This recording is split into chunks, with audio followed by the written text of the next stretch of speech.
الحمد لله نحمده ونستعينه ونستغفره ونؤمن به ونتوكل عليه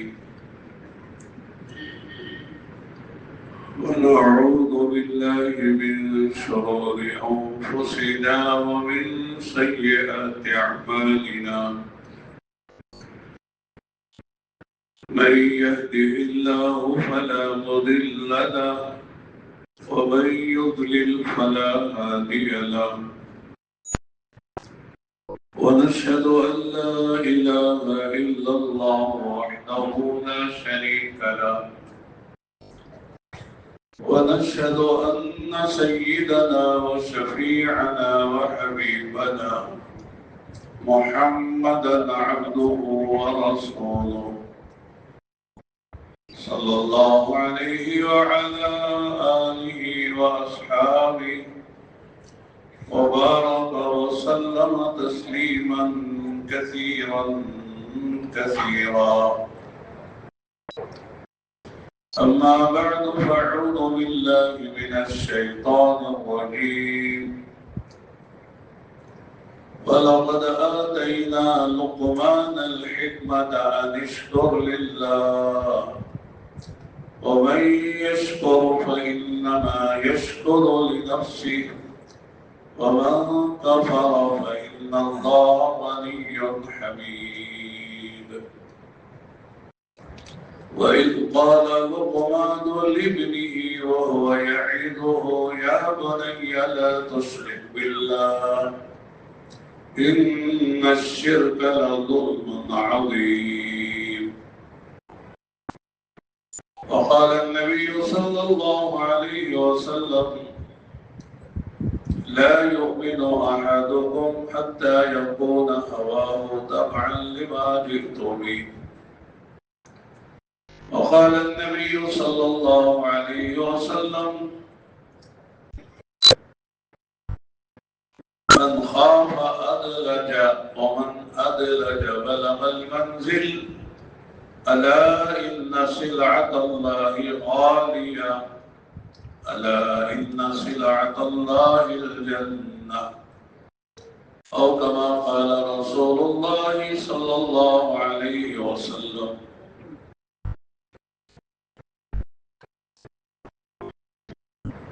دوستو بزرگوں اور بھائیوں،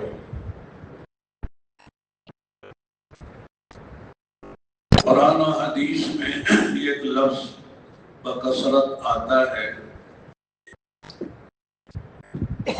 اس کو ہم پڑھتے ہیں، پڑھاتے ہیں، سیکھتے ہیں، سکھاتے ہیں، وہ لفظ حکمت ہے۔ حکمت وَمَن يُؤْتَ الْحِكْمَةَ فَقَدْ أُوتِيَ خَيْرًا كَثِيرًا۔ اللہ تعالیٰ فرماتے ہیں کہ جسے حکمت مل گئی، حکمت دے دی گئی، اللہ ہی دیتے حکمت،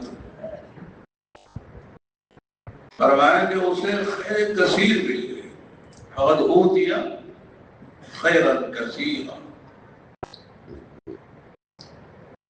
حکمت کے کیا معنی ہیں؟ بہت سی تفسیر علماء نے کی ہے۔ حکمت کے معنی سنت کے بھی ہے، حکمت کے معنی اپنے علم پر عمل کرنے کے بھی ہے۔ عمل علی العلم، علم کے مطابق عمل ہو، یہ بھی حکمت ہے۔ اللہ تعالیٰ نے سورہ لقمان میں حضرت لقمان علیہ السلام کا تذکرہ کیا اور کہا کہ وَلَقَدْ آتَيْنَا لُقْمَانَ الْحِكْمَةَ، ہم نے حضرت لقمان کو حکمت دی۔ لقمان جمہور مفسرین کے نزدیک، علماء کے نزدیک وہ پیغمبر نہیں تھے، ایک بہت بڑے اللہ کے برگزیدہ بندے تھے. اللہ تعالیٰ نے ان کے نام کی مستقل صورت اتاری ہے کہ 21ویں پارے میں ایک صورت ہے جس کا نام ہی سورہ لقمان ہے. اللہ تعالیٰ نے ان کو عجیب حکمت عطا فرمائی تھی. حکمت کی باتیں بھی، حکمت کے اعمال بھی. فرمایا کہ ہم نے لقمان کو حکمت دی، وہ کیا تھی؟ انشکر لی. حکمت کیا ہے؟ اللہ کا شکر ادا کرو، اللہ کی نعمتوں کو سوچو. وَإِن تَعُدُّوا نِعْمَةَ اللَّهِ لَا تُحْصُوهَا. اگر تم اللہ تعالیٰ کی نعمتوں پر غور کرو، سوچو، اللہ خود ہی فرماتے ہیں شمار نہیں کر سکتے. لا تعد ولا تحصى. نہ شمار میں آئے نہ حساب میں آئے. نعمتیں بے شمار ہیں. تو فرمائیں کہ نعمتوں کا شکر ادا کرو.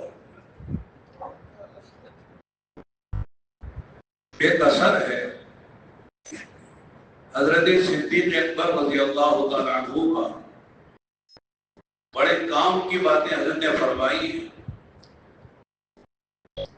اور اللہ کے نبی علیہ السلام نے بھی فرمایا کہ علیکم بسنتی و سنت الخلفاء الراشدین المہدیین،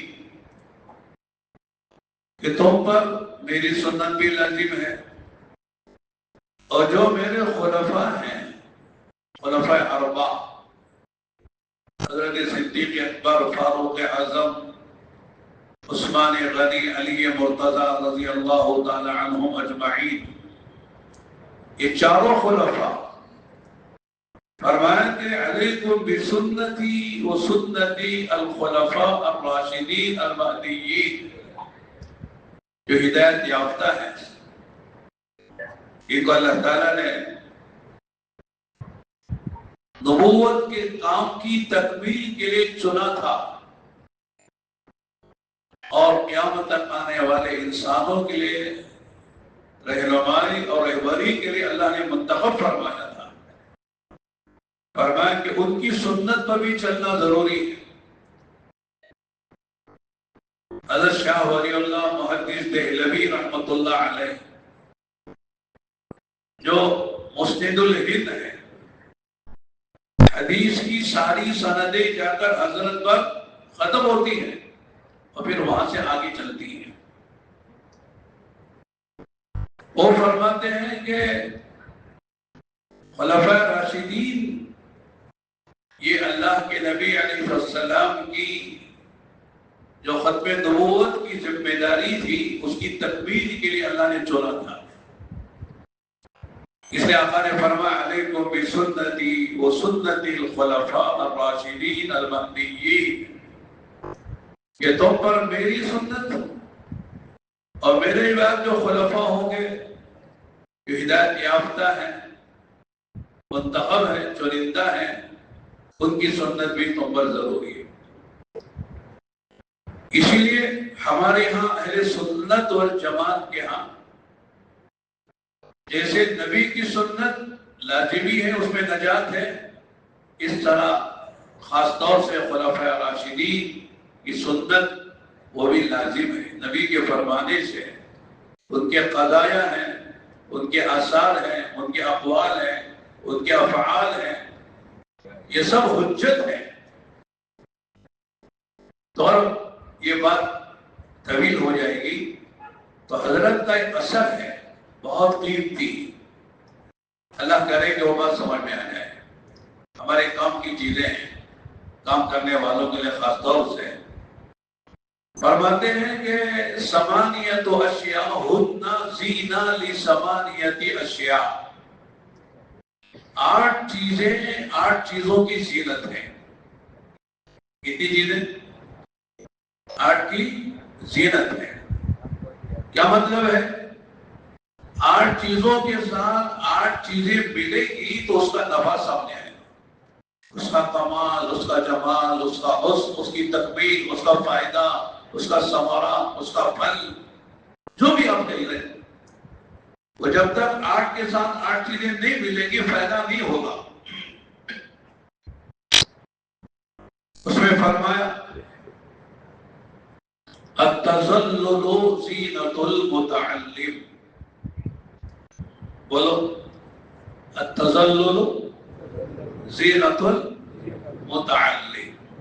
ارے یاد بھی تو کرو نا، 2-4 الفاظ ہیں چھوٹے موٹے ہیں، زبان سے ادا ہو جائے۔ التذلل زینۃ المتعلم، تذلل، عاجزی، انکساری، فنائیت، اپنی نفی، اپنے بڑوں کے سامنے بک جانا، فرماتے ہیں کہ یہ متعلم کی زینت ہے۔ جو طالب علم ہے، سیکھنے والا ہے، متعلم کسے کہتے ہیں، اس کی زینت کیا ہے؟ تذلل ہے، عاجزی ہے، انکساری ہے، تواضع ہے، عبودیت ہے، اپنے بڑوں کے سامنے اپنے مسائل کو پیش کر کے تفویض کر دینا۔ تفویض جانتے ہیں؟ تفویض کے معنی ہوتے ہیں اپنے کو حوالے کر دینا۔ ہماری کوئی رائے نہیں، رائے ہے لیکن ہمارا کوئی فیصلہ نہیں ہے، ہم آپ کے حوالے ہیں۔ کالمیت فی ید الغسال، کیا مولانا ابو بکر صاحب؟ کالمیت فی ید الغسال، جیسے نہلانے والے کے ہاتھ میں میت ہوتی ہے، بولتی ہے کچھ، مجھے گرم پانی بہت پڑ رہا ہے، ٹھنڈا ہو گیا ہے، مجھے بٹھا کے ہو رہے ہیں، اٹھا کے ہو رہے ہیں، لٹا کے ہو رہے ہوں، حرکت کیوں دے رہے ہوں، بولتی ہے میت، بولتی ہے کہ بھائی کچھ نہیں بولتی، بولے گی تو سب چھوڑ کے بھاگ جائیں گے، کیا مصیبت ہوئی، جن ہے کہ بھوت ہے، پتہ نہیں کیا قصہ ہے۔ کالمیت فی ید الغسال، نہلانے والے کے ہاتھ میں جیسے بے روح میت ہوتی ہے، اس طرح متعلم اپنے بڑوں کے ہاتھ میں ہے، اپنے کو حوالے کرو۔ اس لیے کہتے ہیں کہ تبلیغ و دعوت میں فائدہ وہ اٹھاتا ہے، فائدہ اس سے پہنچتا ہے جو اپنے بڑوں کے مشورے کے تابع ہو جاتا ہے، تجویزیں نہیں، یہ کیوں، یہ کیوں، یہ کیوں۔ علماء نے ایک عجیب بات لکھی ہے، اس لیے کہ صحابہ قیامت تک آنے والے انسانوں کے لیے نمونہ ہے کہ نہیں؟ اللہ کے نبی نے صحابہ کو نمونہ بنایا کہ نہیں بنایا؟ کہتے صحابہ کے بارے میں یہ بات لکھی ہے، کسی صحابی نے اللہ کے نبی سے یہ نہیں پوچھا کہ یہ کیوں کرنا ہے، پوچھا ہے کیا کرنا ہے، کتنا کرنا ہے، کیسے کرنا ہے تو پوچھا ہے، لیکن کیوں کرنا یہ نہیں پوچھا ہے۔ کیوں کرنا پوچھنا کا مطلب یہ ہے کہ صاحب آپ جو ہے نبی کی بات نہیں مانتے، اپنی عقل کی بات ماننا چاہتے ہیں۔ تفویض نہیں ہے، تجویزیں ہیں، ہم کو سمجھ میں آئی تو کریں گے، نہیں سمجھ میں تو نہیں کریں گے، ایسا نہیں ہے۔ مشورے میں یہ ہوتا ہے، مجھے سمجھ میں نہیں آ رہا کہ صاحب فلاں ملک میں جانے کی بات کر رہے ہیں، میں تو وہاں 10 مرتبہ جا چکا ہوں، اب کیوں بھیج رہے ہو؟ وہاں بہت مجاہدہ ہے، وہاں نہیں جا سکتا میں،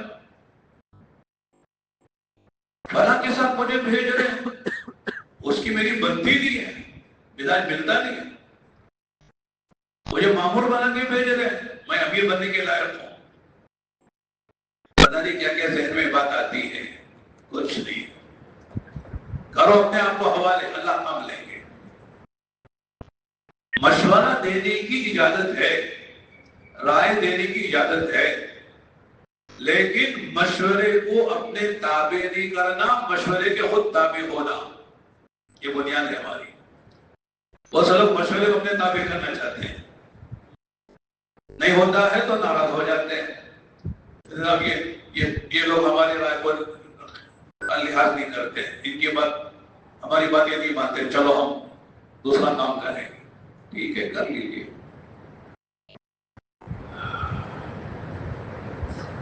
حضرت مولانا سعید احمد خان صاحب رحمۃ اللہ علیہ کی بات یاد آئی۔ حضرت فرماتے ہیں کہ جو آدمی یہ چاہتا ہے اس کام میں استقامت کے ساتھ موت تک چلے، ترقی کرے ہر اعتبار سے، اللہ سے کام لے، فرماتے ہیں کہ اس میں بہت ضروری جو بات ہے وہ یہ ہے کہ اپنے کو مشورے کے تابع کر کے چل۔ ہمارا جو بندھن ہے، بندھن جانتے ہیں؟ بندھن جس کو سب کو باندھ کے رکھنے والا، فرماتے ہیں کہ وہ مشورہ ہے۔ جب مشورے کے بندھن سے نکل گیا، وہ کام سے گیا، کرو بہت سارے کام دنیا میں کرنے کے دین کے، لیکن مشورے کے تابع ہو کر جو چلے گا گویا کہ مشورے کے بندھن میں آ گیا، اور مشورے والوں سے اللہ تعالیٰ مشورے والے وہ ذریعہ بنیں گے اس سے عالمی سطح پر کام کے لینے، نیچے سے لے کر اوپر تک مشورے کے تابع ہو جاؤ۔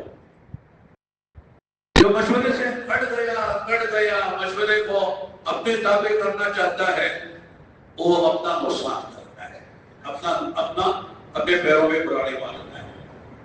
تو اور میرے دوستوں میں بات کہنا چاہ رہا تھا، التذلل زینۃ المتعلم۔ ہم سب متعلم ہیں کہ نہیں؟ سیکھنے کے لیے یا سیکھ چکے؟ مولانا سیکھ لیا، مجھے سکھانا ہے، اب سیکھ چکا ہوں، اب مزید سیکھنے کی ضرورت نہیں ہے۔ سیکھنا من المہد الی اللحد ہے، ماں کی گود سے قبر کی گود تک سیکھتے رہنا ہے۔ سیکھنا کہ نہیں سیکھنا؟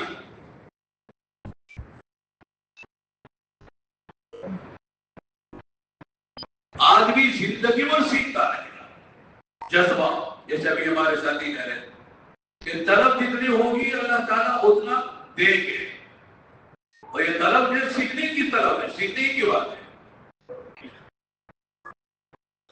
آدمی کسی مقام پر پہنچ جائے، بہت اونچا مقام، سب اس کی طرف نگاہ کر رہے ہیں، بھائی فلاں فلاں فلاں، وہ بھی سیکھنے کا ہوتا ہے۔ ہر آدمی اپنی سطح سے سیکھے گا،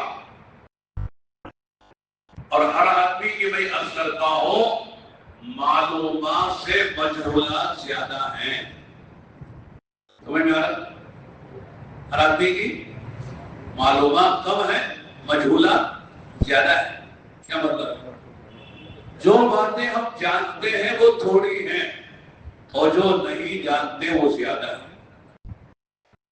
تو جو چیزیں زیادہ ہیں نہیں جاننے کی، جانتے وہ کم ہیں، تو ہم سیکھے ہوئے ہیں کہ نہیں سیکھے ہوئے ہیں؟ سیکھنا کہ نہیں سیکھنا؟ ہم علماء کی مجلس میں ہوتے ہیں، مذاکرے کی موقع ملتا ہے، ہم ایک واقعہ ذکر کرتے ہیں، اور ماشاءاللہ ہمارے ساتھی بھی علماء سے کچھ کم نہیں، ان کو بھی بیان کرنے میں کوئی حرج کی بات نہیں ہے۔ حضرت امام ابو یوسف رحمۃ اللہ علیہ، نام سنا ہے؟ کون تھے؟ امام اعظم ابو حنیفہ رحمۃ اللہ علیہ کے بڑے شاگردوں میں خود امام ہیں۔ امام اعظم ابو حنیفہ رحمۃ اللہ علیہ کو قاضی وقت حکومت بنانا چاہ رہے تھے، حضرت نے ایسا میں نہیں، پیچھے ہو گئے۔ ہم کہتے ہیں میں، وہ کہتے ہیں میں نہیں۔ حکومت پیشکش کر رہی ہے کہ آپ اس منصب کے لائق ہیں، آپ کو ہم بنانا چاہتے ہیں، اور آپ ہی ہیں، میں نہیں بنوں گا۔ پھر کہا کہ نہیں، اگر آپ بنانا چاہتے ہیں تو میرے شاگرد ہیں امام ابو یوسف ان کو بنا دیا، اور میں ان کو کہتا بھی کہ بن جاؤ، بنا دیے تھے۔ چیف جسٹس قاضی القضات، بادشاہ کے بعد سب سے بڑا جو مقام ہوتا تھا وہ قاضی القضات کا ہوتا تھا، بڑا مقام، بڑا اونچا مقام، سبب حصہ ہے۔ لوگ آتے تھے مسائل پوچھنے کے لیے، بہرحال پوچھتے تھے آ کے، ان کے کوئی جو ہے پی اے وغیرہ نہیں ہوتے تھے۔ ہمارے ایک چھوٹا سا کیا کہتے ہیں اس کو، کارپوریٹر ہوتا اس کا بھی پی اے ہوتا ہے. عجیب عجیب مسئلہ ہے. تو ایک عورت آئی کچھ مسائل لے کر اور عرض کرنے لگی کہ حضرت میرا یہ فلاں مسئلہ میں آپ سے پوچھنا چاہتا ہوں. حضرت نے بتایا، ہو سکتا ہے 10-20 مسئلے ہوں گے اس کے، چند کو بتایا، چند کے جواب دیے، چند کے جواب میں لا ادری کہا. لا ادری کا میں نہیں جانتا. آسان ہے لا ادری کہنا آج کے زمانے میں. لوگ کہیں گے 8-10 سال پڑھ کے کیا کیا ہے، کیا پڑھا ہے کہ پڑھا ہے. لا ادری کہہ رہے. ہم جیسے مولویوں کو سب سے مشکل جو مسئلہ ہوتا ہے وہ لا ادری کہنا ہوتا ہے. بہت مشکل ہوتا ہے لا ادری کہنا، آسان نہیں ہے. اس لیے کہ ناک کا مسئلہ بنتا ہے. لا ادری کہہ کے تو ناک کٹے گی. لوگ کیا کہیں کہ صاحب لا ادری کہہ رہا ہے. تو حضرت کا لا ادری لا ادری لا ادری. اس اللہ کی بندی نے، عورتیں بھی ہوتی تھی ایسی، جری ہوتی تھی، اور وہ پتا تھا کہ میں اگر اعتراض کروں تو یہ اس کا ایکشن تم کو نہیں ہوگا، کہ کوئی الٹی سیدھی بات نہیں کریں، قبول کریں. حضرت میں نے اتنے باتیں پوچھی، آپ نے چند کا جواب دیا، چند کے بارے میں لا ادری کہا. اتنے بڑے منصب پر آپ فائز ہیں، تنخواہ کس کی لیتے ہیں آپ؟ کیا کہا؟ تنخواہ. فاضل قضات اتنا بڑا منصب ہے تو آپ کی سیالری تنخواہ تو بڑی زوردار ہوگی. تنخواہ کس کی لیتے ہیں آپ؟ حضرت کا جواب دیا، میں اور آپ ہوتے تو ناراض ہو جاتے. آپ کی ذات اپنی وزیر آ کے مجھے اعتراض کر رہی ہے، جاؤ تنخواہ کس کی بھی لیتے ہوں گے. ڈانٹ کے بھیج دیتے ہیں. اس لیے کہتے ہیں کہ دین کا کام کرنے والا کوئی بھی ہو اس کے اندر تحمل ضروری ہے. سامنے والے کی بات کو سن کر اگر بدعت کے خلاف ہے، آدمی آپے سے باہر نہ ہو، بہت صبر و تحمل کے ساتھ آدمی کو بات کرنی چاہیے اور جواب دینا چاہیے. حضرت نے عجیب بات کہی، ماں ہم جو تنخواہ لیتے ہیں ہماری معلومات کی لیتے ہیں، مجہولات کی نہیں لیتے. سمجھ میں آیا؟ ارے سمجھ میں آ رہا کہ نہیں آ رہا؟ نہیں آ رہا. ہم جو تنخواہ لیتے ہیں اپنی معلومات کی لیتے ہیں، مجہولات کی نہیں لیتے. آگے جو جملہ فرمایا وہ مجھے سنانا تھا. فرمایا کہ ماں اگر ہم اپنی مجہولات کی تنخواہ لیں تو حکومت کے خزانے خالی ہو جائیں گے. یعنی ہماری معلومات سے ہماری مجہولات زیادہ ہیں. جو چیزیں ہم جانتے ہیں وہ تھوڑی ہیں اور جو نہیں جانتے وہ زیادہ ہیں. کون کہہ رہے ہیں؟ امام ابو یوسف رحمۃ اللہ علیہ، چیف جسٹس، قاضی القضات. اور ہم 4 مہینے جا کے آ جائیں، چلا جا کر آ جائیں، بیرون کے سفر ہو جائے، ساری دعوت ہم ہی جانتے ہیں. سب معلوم ہے مولانا، سارے اصول معلوم ہیں، روانگی بھی ہم کر سکتے ہیں اور ہدایت بھی دے سکتے ہیں، واپسی بھی کی بات کر سکتے ہیں، واپسی کی ہدایت دے سکتے ہیں. 6 نمبر ہم سے اچھا کوئی بیان نہیں کر سکتا. سارے اصول ہم کو آتے ہیں. تبلیغ میں چلتے چلتے آدمی کی مجہولات کھلتی ہیں. اب تو مجہولات کو پتہ نہیں ہے، کیا نہیں جانتا وہ بھی نہیں معلوم ہے. جب چلے گا تو پتا چلے گا یہ بھی نہیں جانتا، یہ بھی نہیں جانتا، یہ بھی نہیں جانتا. پھر آدمی کو احساس ہوتا ہے کہ صاحب بہت سیکھنا ہے، بہت سیکھنا ہے، بہت سیکھنا ہے. میں کہتا ہوں کہ علم کس کی صفت ہے؟ بولو. اللہ کی صفت ہے. نہیں، اللہ کی ذات جیسے لامحدود ہے، اللہ کی صفات بھی لامحدود ہیں. ایک بات پتہ نہیں کہنا چاہیے کہ نہیں کہنا چاہیے، لیکن کیا چاہ رہا کہ کہہ دوں.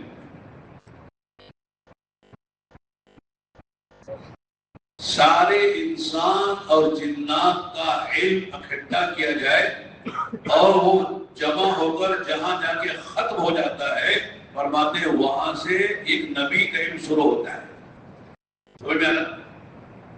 انسان اور جنات کے علوم تک کی جہاں انتہا ہے وہاں سے ایک نبی کی علم کی ابتدا ہے.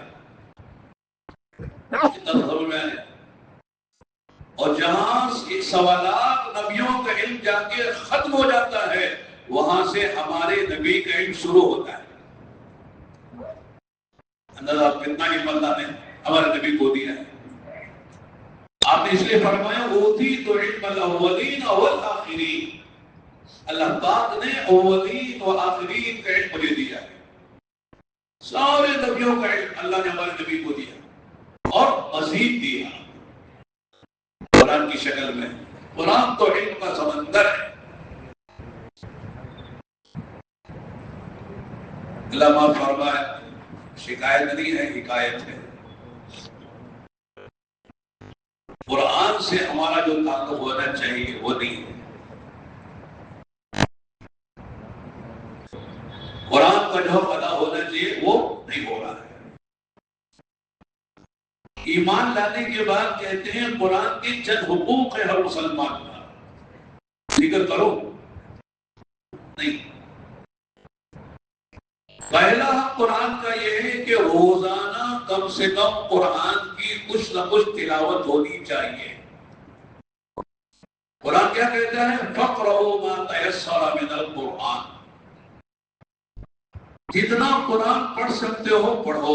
جو قرآن کہتا ہے, کوئی مولوی نہیں کہہ رہا, وہ کہہ رہا قرآن کہہ رہے معنی اللہ کہہ رہے فَقْرَؤُوا مَا تَيَسَّرَ مِنَ الْقُرْآنِ. قرآن کی تلاوت ہر قرآن پر ایمان لانے والے پر قرآن کی تلاوت حق ہے. قرآن کا کچھ پڑھو, جتنا زیادہ پڑھے اتنا اچھا ہے. پڑھے گے انشاءاللہ روزانہ قرآن ہاتھ میں آئے گا انشاءاللہ. کم سے کم یاسین تو پڑھ لیں صبح اٹھنے کی, سونے سے پہلے واقعہ پڑھ لیں, جمعے کو سورہ کہف پڑھ لیں. ورنہ روزانہ حافظ کے لیے کہتے ہیں 3 پارے, غیر حافظ کے لیے 1 پارہ کم سے کم پڑھنا چاہیے. نہیں آتا ہے تو سیکھنا چاہیے. اب یہی بات ہو جائے گی تو پھر اگلی بات رہ جائے گی. دوسری بات کہا کہ قرآن جیسے پڑھنا ہے اس کا سننا بھی حق ہے. کیا ہے وَإِذَا قُرِئَ الْقُرْآنُ فَاسْتَمِعُوا لَهُ وَأَنصِتُوا لَعَلَّكُمْ تُرْحَمُونَ. کیا فرمایا جب قرآن پڑھا جائے تو خاموش ہو جاؤ, غور سے سنو. کیا کہا سننے کی بات ہے. اور قرآن کا عجیب مسئلہ ہے, جس طرح قرآن کی تلاوت پر جو ثواب ملتا ہے ہر حرف پر 10 نیکیاں کم سے کم, اس طرح سننے پر بھی ملتی ہیں. صرف پڑھنے پر نہیں, جیسے پڑھنے پر ملتی ہے سننے پر بھی ہر حرف پر 10 نیکیاں ملتی ہیں. اور سننے کا قرآن حکم دے رہا ہے. اللہ کے نبی صلی اللہ علیہ وسلم نے سنا ہے. حضرت عبداللہ نے مسعود سے کہا عبداللہ قرآن سنو. خود کہہ رہے اس پر قرآن اتر رہا ہے. عبداللہ مسعود سے فرما رہے کہ قرآن سنو. انہوں وہی اللہ کے نبی قرآن آپ پر اترتا ہے, میں سناؤ آپ کو. تو فرمایا نہیں, اللہ نے کہا کہ تم سے قرآن سنو. انہوں نے عرض کیا اللہ کے نبی اللہ نے میرا نام لے کے کہا ہے کیا؟ ہاں تمہارا نام لے کے کہا ہے. کیا صحابت ہے, ان کا قرآن پڑھنا نبی کو اللہ کو پسند آ رہا ہے. اور اللہ کیا کہہ رہے نبی آپ کے فلاں صحابی سے آپ قرآن سنیے. اس لیے آقا نے فرمایا جس آدمی کو یہ بات پسند ہے کہ وہ قرآن اس طرح پڑھے جسے اللہ نے قرآن اتارا ہے تر و تازہ, تو عبداللہ بن مسعود کے طریقے پہ پڑھے. یہ قاری ہے امت کے.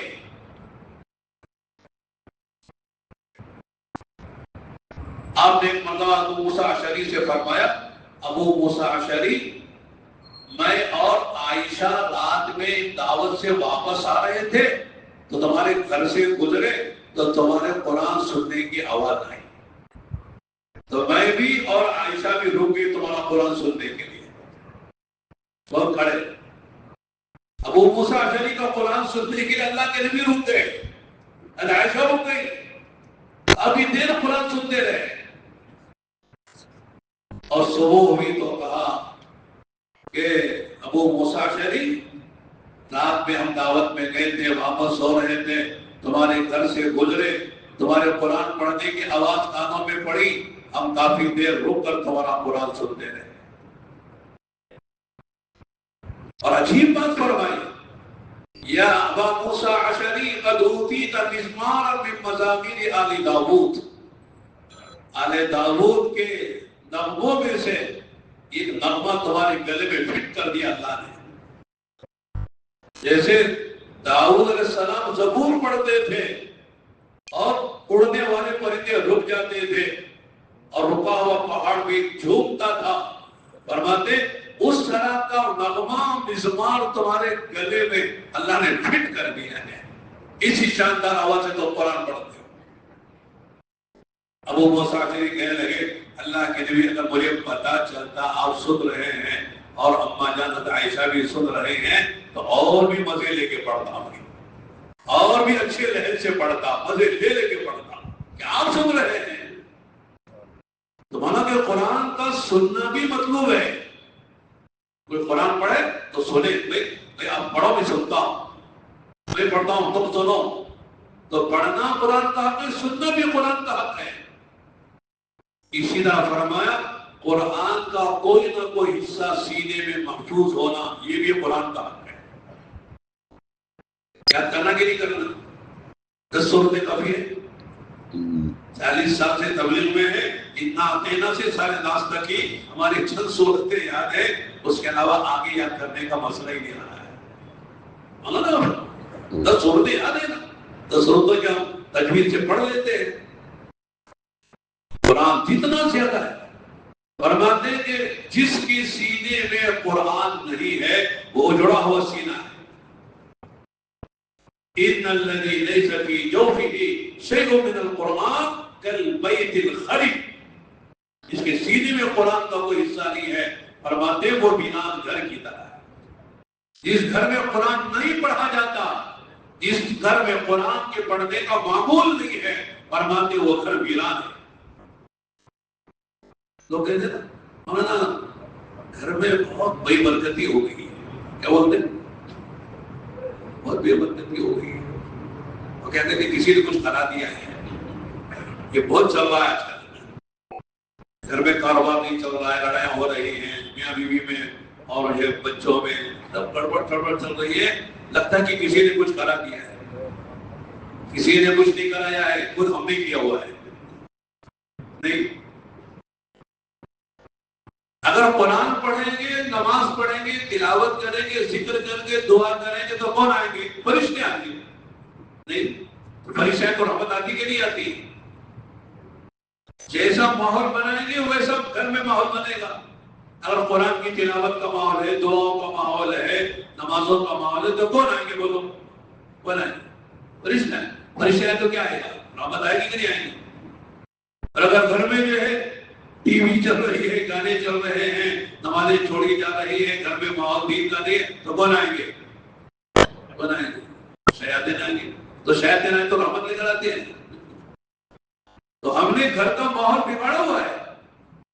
ایک عالم نے بڑی اچھی مثال دی، آپ کے گھر میں صفائی ہے ماشاءاللہ، اور آپ کے گھر میں ماشاءاللہ ہم نے باغیچہ لگایا ہوا ہے، یہ چمپا ہے، یہ چمیلی ہے، یہ بغرہ ہے، یہ گلاب ہے، یہ چمن ہے، تو گھر صاف ستھرا ہے، چمن بھی ہے، باغ بھی ہے، تو وہ کون آئے گا؟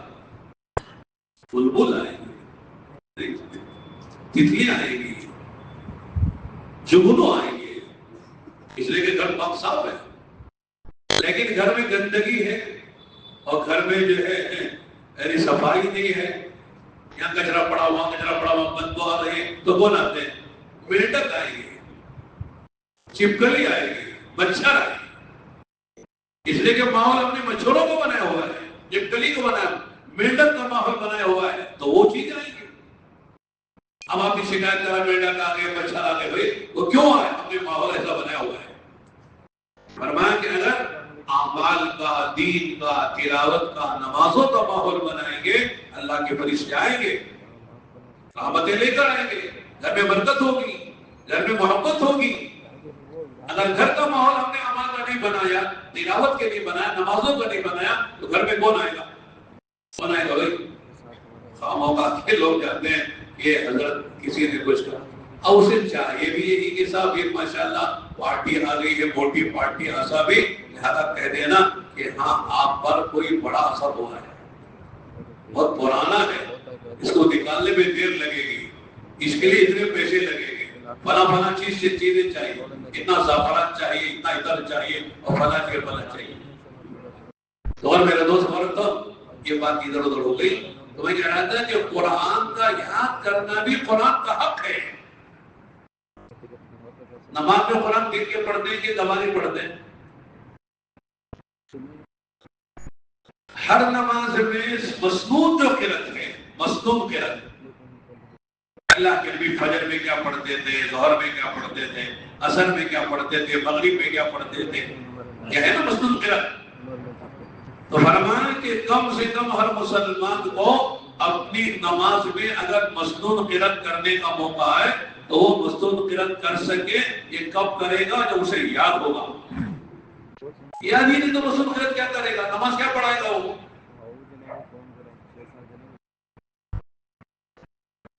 اور بھی بہت ساری باتیں۔ ایک بات یہ ہے کہ قرآن سمجھنے کی بھی کوشش ہونی چاہیے۔ کیا کرنا چاہیے؟ قرآن سمجھنے کی بھی کوشش کرنا چاہیے۔ روزانہ ہو سکتا ہے کسی کو سمجھ میں نہ آئے، صاحب مولانا جو ہے وہ تفسیر کی اور جو ہے درس قرآن کی بات کر رہے ہیں کہ بھائی ہم سب کو تو قرآن ہی سے لینا ہے، قرآن ہی کو پڑھنا ہے، قرآن ہی کو سمجھنا ہے۔ روزانہ کوئی، میں کہتا ہوں خاص طور سے حضرت مولانا مفتی شفیع صاحب رحمۃ اللہ، شفیع عثمانی رحمۃ اللہ علیہ کا جو قرآن ہے نا، کیا نام اس کا بولو نا، عارف القرآن، کتنے جلدوں میں ہے؟ 8 جلدوں میں ہے۔ وہ کس کے لیے ہے؟ بہت پڑھنا اس نے، نہیں پڑھنا ہے گناہ ہے۔ روزانہ ایک رکوع آپ پڑھ لیجئے اور اس کا ترجمہ کیجئے، اس کی تفسیر دیکھ لیجئے اپنے طور پر۔ قرآن کھلے گا، قرآن سمجھ میں آئے گا اللہ کیا کہہ رہے ہیں۔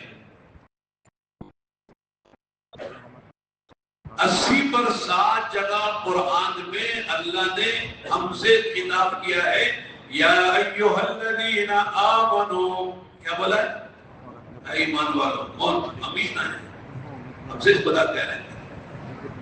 ایمان کی بات تو اللہ انسانوں سے کریں گے، احکام اور اعمال کی بات اللہ ایمان والوں سے کریں گے۔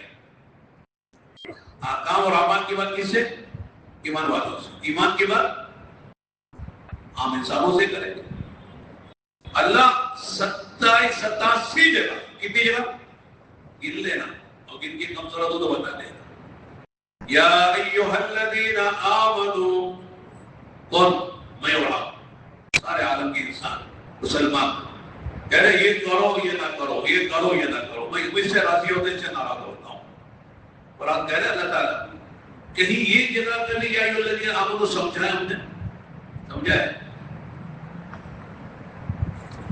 اور جیسا بھی ہو قرآن سمجھنے کی کوشش ہونی چاہیے۔ نماز پڑھ رہے ہیں، نماز میں بھی کیا کہہ رہا ہوں، اللہ کیا جواب دے رہے، کچھ معلوم ہے؟ ایک آدمی سے بات کر رہا ہے، اس بات کرنے والے کو پتا نہیں کہ میں کیا بات کر رہا ہوں، وہ سامنے والا جو کہہ رہا جواب دے وہ بھی نہیں معلوم کہ وہ کیا جواب دے رہا، وہ تو کیا بولیں گے اسے؟ میں بات کر رہا ہوں، سامنے والا جواب دے رہا ہے، اب مجھے پتا نہیں کہ میں کیا اس سے بات کر رہا ہوں، اور یہ بھی پتا نہیں کہ وہ مجھے کیا جواب دے رہا ہے، تو لوگ کیا بولیں گے؟ کیا عجیب آدمی ہے، نہ بولتا سمجھتا ہے نہ اس کا سمجھتا ہے، باتیں کر رہا ہے۔ قرآن کا وقت یہی ہے۔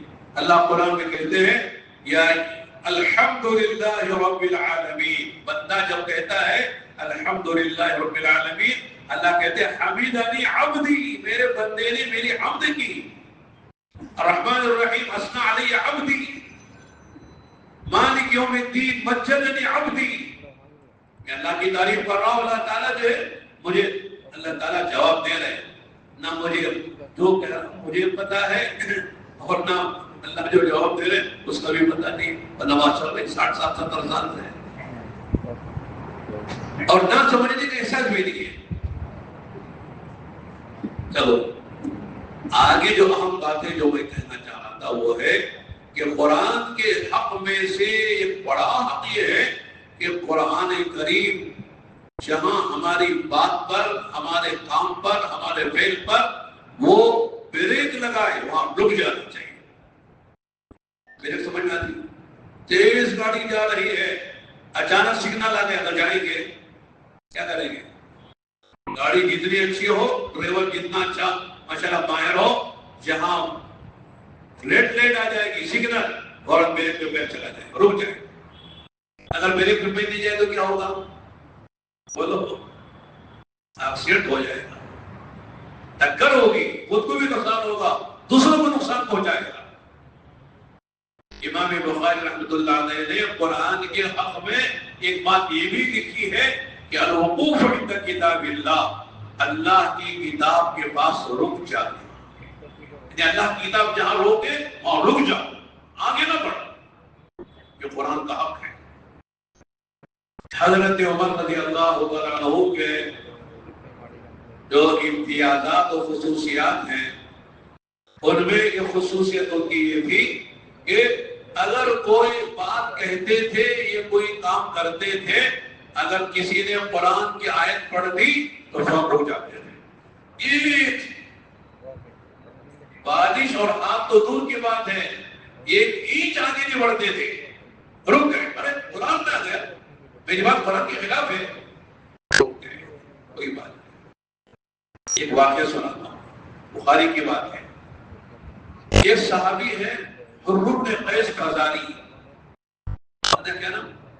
حر بن قیس فزاری، نوجوان صحابی تھے، بڑے سے علم تھے،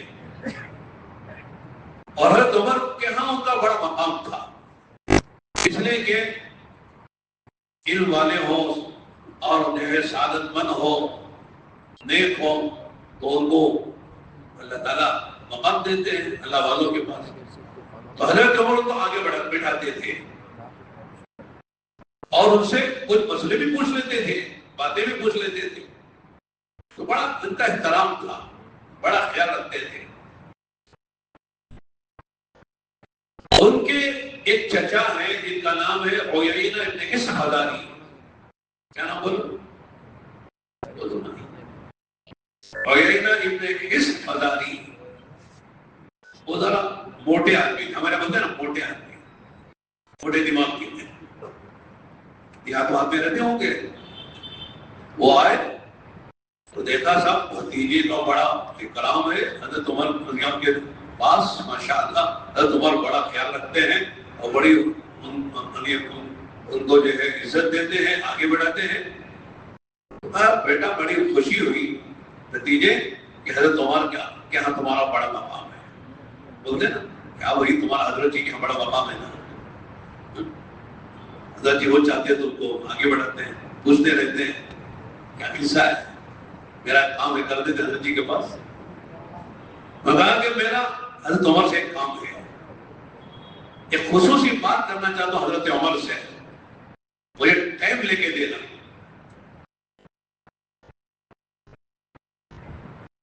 مخدوم کے پاس پہنچنا ہے تو خادم کو پکڑ لینا، سمجھ میں آ رہا ہے؟ اگر مخدوم سے کوئی کام لینا ہے تو براہ راست نہیں، خادم کے راستے سے چلے جانا، خادم کو پکڑ لینا، تمہارا کام ہو جائے گا، اس لیے کہ خادم سب سے زیادہ قریب ہوتا ہے مخدوموں کے، بزرگوں کے۔ چچا جان ٹھیک ہے، میں یاد لے لوں گا، آپ تشریف لائیں گے۔ تو حضرت حر بن قیس فزاری نے حضرت عمر سے کہا کہ رضی اللہ عنہ کہ میرے چچا آئے ہوئے ہیں اور میرے چچا آپ چاہتے ہیں کہ آپ سے کچھ بات کریں تنہائی میں، آپ وقت دے دیں، ادھے کو بلا لو۔ چنانچہ آ گئے تنہائی میں، آتے ہی سلام ہوا، علیہ السلام ہوئی، بھئی سدھرے کہ نہیں سدھرے؟ نہیں سنے تو فائدہ نہیں۔ فجر کا بیان جو ہے بڑا بھاری ہے، سننا بھی بھاری ہے، سنانا بھی بھاری ہے۔ اگر میرا بیان نہیں ہوتا تو میں بھی سو جاتا، رہی اس لیے بیان کر رہا ہوں. بیان کرنے سے تو سننا بھاری پڑتا ہے، اور خاص طور سے وہ حضرات جو خود بیان کرتے ہو ان کو بیان سننا اور بھاری ہے. نہیں، سب بیان کرنے والے شام کو ہوتے ہیں. عربی کہتے ہیں صاحب بیان تو میں بھی کرتا ہوں، شاندار بیان کرتا ہوں. کارگزاری میں بیان ہو رہے تھے. کل بھی چاہ رہا تھا کہ درخواست کروں آپ سب سے، میں بھی اس میں ہوں.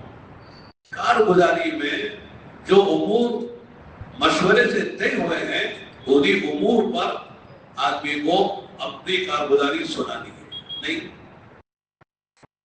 اور تقریر کے انداز میں نہیں، سنانے کے انداز میں کارگزاری سنانا ہے. ایک بات.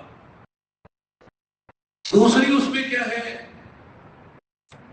کہ کوئی کارگزاری کی کسی امور میں کوئی فائدے کی بات سامنے آئی، اس کو مثبت انداز میں خود سنا سکتے ہیں. باقی کارگزاری کے بعد جو ہے جو چیزیں مذاکرے کے ہیں، ہدایات کے ہیں، اس میں ہمارے بڑے موجود ہیں، وہ بتائیں گے. بات سمجھ میں آ رہی کیا کہنا چاہ رہا ہوں؟ کارگزاری کی روشنی میں جو مذاکرہ ہونا ہے یا جو ہدایت ملنی ہے، اللہ نے ہمارے بڑوں کو بٹھایا ہے، وہ بڑے بتائیں گے تو پھر فائدہ زیادہ ہوگا. ہم خود بتانے لگتے ہیں جیسا یوں کرنا چاہیے، یوں نہیں کرنا چاہیے، یہ ہونا چاہیے، وہ نہیں ہونا چاہیے، تو پھر ہمارے بڑے بڑے نہیں ہوئے، ہماری بات کا وزن نہیں رہے گا. لوگ نہیں دیں گے. بھائی آدمی اس انداز سے بات کرے جیسا جو اس کو ذمہ داری دی گئی کافی ہے، اس سے آگے بڑھنا، اس سے آگے بڑھ کے بات کرنا.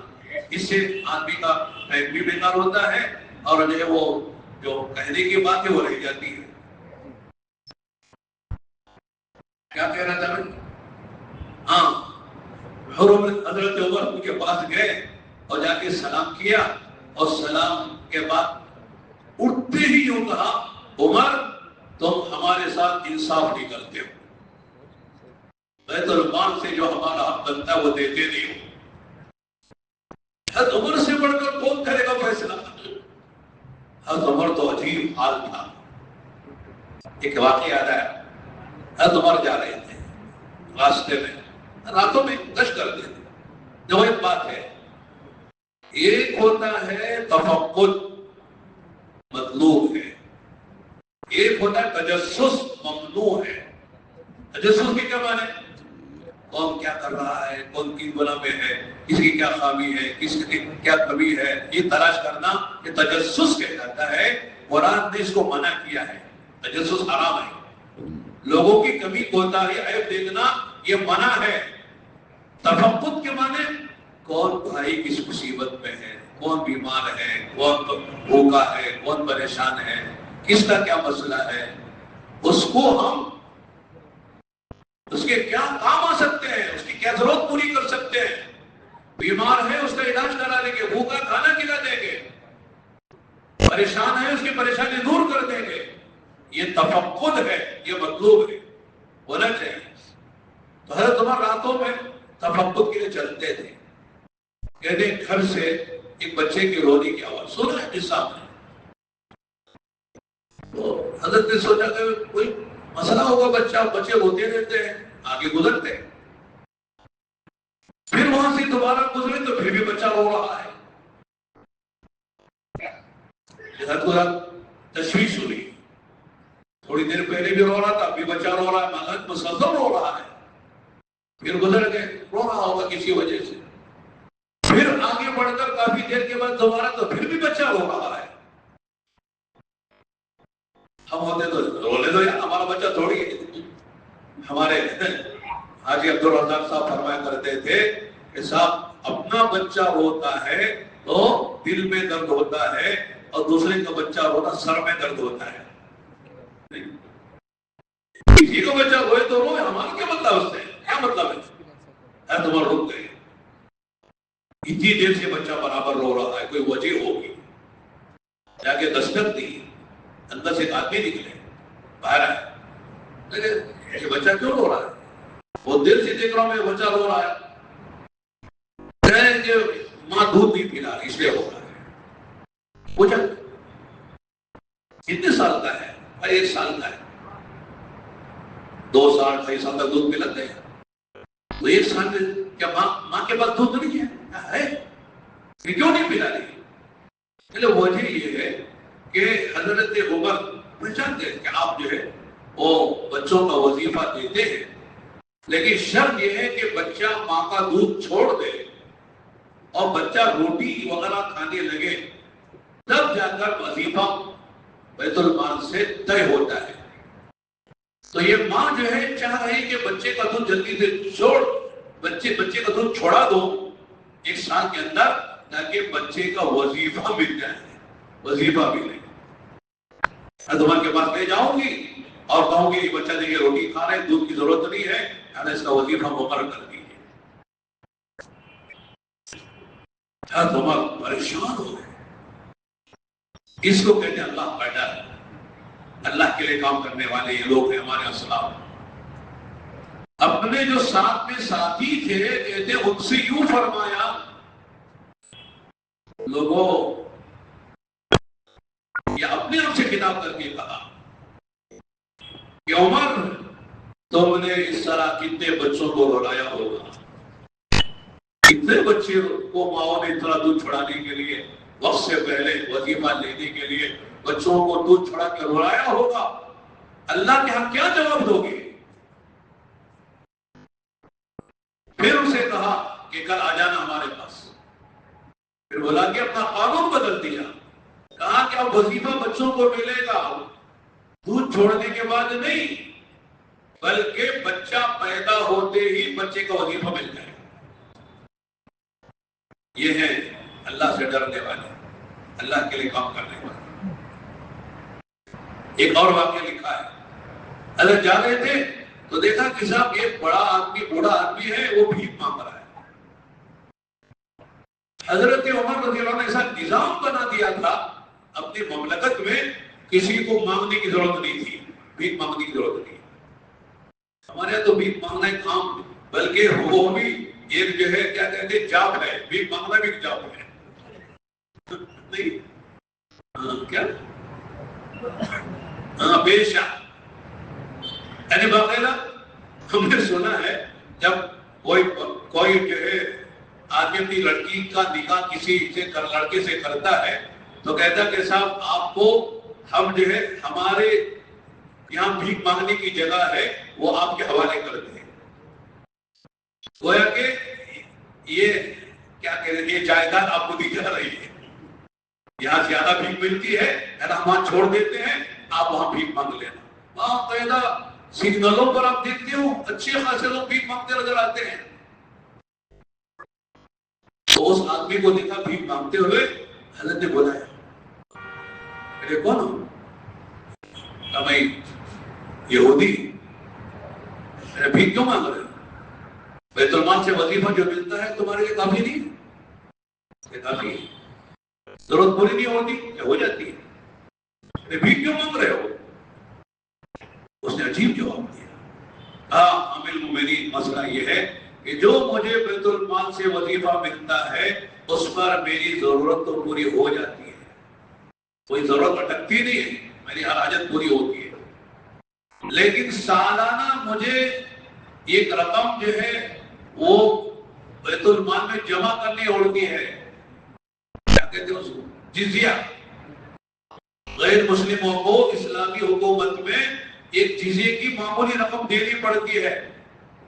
وہ رقم میں دے نہیں سکتا ہوں اور دینے کا وقت قریب آ گیا ہے، جمع کرنے کا وقت. اس لیے میں چاہ رہا ہوں کہ چند لوگوں سے بھیک مانگ کے جمع کر لوں گا اور جو ہے وہ جزیہ ادا کر دوں گا. اس لیے مانگ رہا ہوں، میری ضرورت کے لیے نہیں، کھانے پینے کے لیے نہیں، بلکہ بیت المال میں جو جزیہ ہم پر عائد کیا ہوا ہے اسلامی حکومت کی طرف سے وہ ادا کرنے کی میرے پاس طاقت نہیں ہے، اس لیے میں اس کو چند لوگوں سے بھیک مانگ کر جمع کر لوں گا اور جو وقت آئے گا تو ادا کر دوں گا. وہاں سے عمر نے کہا عجیب بات ہے، فرمایا اپنے ساتھیوں سے کہا دیکھو بھائی یہ آدمی جوان تھا، جوانی میں کما کے ہم کو دے رہا تھا، اور ہم اس کے پیسے کو لے رہے تھے بیت المال میں، اور آج یہ بوڑھا ہو گیا ہے، اور اس بڑھاپے میں ہم نے اس کو جزیہ دینے کے لیے بھیک مانگنے پر اس کو جو ہے مجبور کر دیا ہے۔ اللہ کے پاس کیا جواب دے؟ مسلمان نہیں ہے، غیر مسلم یہودی ہے، اگر وہ بھیک مانگ کر جمع کرے، جیسے بھی جمع کرتے تھے نا، چوری کر کے لاؤ لیکن دو، ہم کو دینا، آپ ہم کو دے کے جہاں سے لاؤ ہم اس کو نہیں جانتے ہیں، بھیک مانگ کے لاؤ، چوری کر کر ڈاکہ ڈال کے لاؤ، لیکن آپ کو دینا ہے۔ عمر نے کہا کہ جوانی میں بیچارہ کما کے دے رہا تھا، ہم لے رہے تھے، اب بڑھاپے میں بیچارہ دینے کے لائق نہیں ہے، تو ہم اس کو بھیک مانگنے پر ہم نے مجبور کیا ہوا ہے، تو لہذا خدا کے کہا آج سے قانون بنا دو کہ جو آدمی کما کر دے سکتا ہے اسی سے جزیہ لیں گے، اور جو کما کر دے نہیں سکتا اس کا جزیہ معاف ہے، بوڑھوں سے معاف، عورتوں سے معاف، بچوں سے معاف۔ یہ عجیب ہمارے اسلاف کی بات تھی۔ میرے دوستوں، ایک بات پتہ نہیں کہنا چاہیے کہ نہیں، دعوت کا کام اللہ اس سے لیں گے جو اپنے ذاتی مفادات کو قربان کر کے امت، ملت، دین کے مفادات کو مقدم رکھے گا۔ اپنا مفاد قربان، ذاتی شخصی جو ہمارے مفادات ہیں، فائدے کی چیزیں ہیں، اسے قربان کرنا پڑے گا۔ امت اور ملت اور دین کے تقاضوں پر تب جا کر اللہ ان سے کام لے گے۔ اپنے ذاتی مفادات کو، شخصی مفادات کو مقدم رکھ کے امت کے مفادات کو، ملت کے مفادات کو قربان کرتا ہے، ایسوں سے کام نہیں ہوگا، وہ دین کو نقصان پہنچانے کا سبب بنے گی۔ آپ پوری تاریخ اٹھا کے پڑھ لیں، ماضی بعید سے لے کر ماضی قریب تک جتنے ہمارے اکابر سے اللہ نے کام لیا ہے، یہ وہی لوگ ہیں جنہوں نے اپنی ذاتی شخصی مفادات کو، فائدوں کی چیزوں کو قربان کیا ہے، امت کے مفادات کو مقدم رکھا ہے۔ تو حضرت عمر رضی اللہ کے پاس کون آئے تھے؟ بولو، یاد ہے نا؟ عیینہ بن حصن فزاری، انہوں نے حد کے کہا کہ صاحب عمر، آپ جو ہے نہیں دیتے ہو، انصاف نہیں کرتے ہو، بیت المال سے ہمارا حق نہیں دیتے ہو۔ عمر نہیں دے تو کون ہوگا؟ کون دے گا؟ لوگوں نے کہا کہ اسلام میں ایک اور عمر پیدا ہو جاتے تو پوری دنیا میں کوئی اور دھرم باقی نہیں رہتا، اسلام ہی اسلام ہوتا۔ عدل کا پیغام تو حضرت عمر نے دیا ہے، انصاف کا پیغام، عدل کا پیغام۔ عمر انصاف نہ کرے تو کون کرے گا؟ ادارے کے غصے کی بات پر غصہ آنا چاہیے نا؟ نہیں آنا چاہیے۔ اگر کوئی غصے کی بات ہو تو غصہ آنا یہ ساری فطرت ہے۔ درخت کو غصہ نہیں آتا، زمین کو غصہ نہیں آتا، فیان کو غصہ نہیں آتا، غصہ تو انسان کو آتا ہے، غصے کے بعد پر غصہ آنا چاہیے۔ تو حضرت عمر کو غصہ آ گیا۔ حضرت عمر کے ہاتھ میں درہ ہوتا تھا، درہ جانتے ہیں؟ گھوڑا۔ حضرت نے گھوڑا اٹھایا، میں انصاف نہیں کرتا، میں نہیں کرتا، اس طرح کے الفاظ آتے ہیں، نلا عادل کہ میں انصاف نہیں کرتا۔ تو جو بھتیجے لے کر گئے تھے چچا کو، وہ کہتے ہیں میرے پیروں تلے زمین نکل گئی۔ لوگ کہیں گے چچا کو لے جا کے پٹوا کے لایا، خاندان میں میری بدنامی ہوگی کہ چچا کو لے گیا تھا حضرت عمر کے پاس اور حضرت عمر سے پٹوا کر آیا، وہ پٹیں گے، بدنامی میری ہوگی، یا اللہ کیا ہوگا، کیا ہوگا؟ فوراً سمجھ گئے حضرت عمر کو بریک کہاں لگتا ہے۔ حضرت عمر کو اب غصے کو قابو میں لانے کے لیے، تاکہ ان کا درہ میرے چچا کے پیٹھ پر نہ لگے، تو کہاں ان کو بریک لگتی ہے؟ مزاج شناس ہے نا، اس آدمی کو کیا کہنے سے صاحب یہ ہمارا کام بنے گا۔ تو فوراً انہوں نے سورہ اعراف کی آیت پڑھی، خذ العفو وامر بالعرف واعرض عن الجاہلین۔ چھوٹی سی آیت ہے، کیا مطلب ہے؟ خذ العفو، معاف کر دیجیے، بھلائی کا حکم دیجیے، اگر کوئی نادان آدمی نادانی کی بات کرے اسے صرف نظر کر لیجیے. چھوٹی سی آیت تھی ہے خُذِ الْعَفْوَ وَأْمُرْ بِالْعُرْفِ وَأَعْرِضْ عَنِ الْجَاهِلِينَ. معاف کر دیجیے. خُذِ الْعَفْوَ, معافی کو پکڑ لیجیے. خوش کے معنی پکڑ لیجیے, معاف کر دیجیے اور بھلائی کی بات کر لیجیے. وَأَعْرِضْ عَنِ الْجَاهِلِينَ. یہ میرے چچا دیہات سے آئے ہیں, موٹے دماغ کے ہیں, یہ نادانی کی بات انہوں سے ہو گئی ہے, لہذا ان سے صرف نظر کر لیجیے. کہتے ہیں حضرت خلوق قیس نے جو ہی آیت پڑھی, حضرت عمر کا اٹھا ہوا گھوڑا نیچے گر گیا. پورا غصہ ہرن ہو گیا, ختم ہو گیا. اس کو کہتے ہیں میرے دوستو, قرآن جہاں بریک لگائے بریک لگ جانا چاہیے. قرآن کہنا رک جاؤ, یہ نہ کہو, بالکل نہیں کہیں, یہ نہ کرو, نہیں کریں. اس کو کہتے ہیں قرآن پر عمل کرنا, اور قرآن جہاں بریک لگائے اس پہ بریک لگ جانا. یہ قرآن کی بات ہے. کہاں سے بات شروع کی تھی؟ 8 چیزیں, ایک بھی نہیں ہوئی ابھی. پہلی چل رہی التذلل زینۃ المتعلم. تذلل, عاجزی, انکساری, اپنے کو فنا کر دینا, مٹا دینا, بڑوں کے حوالے کر دینا, کوئی اپنی جو ہے مرضی نہیں چلانا.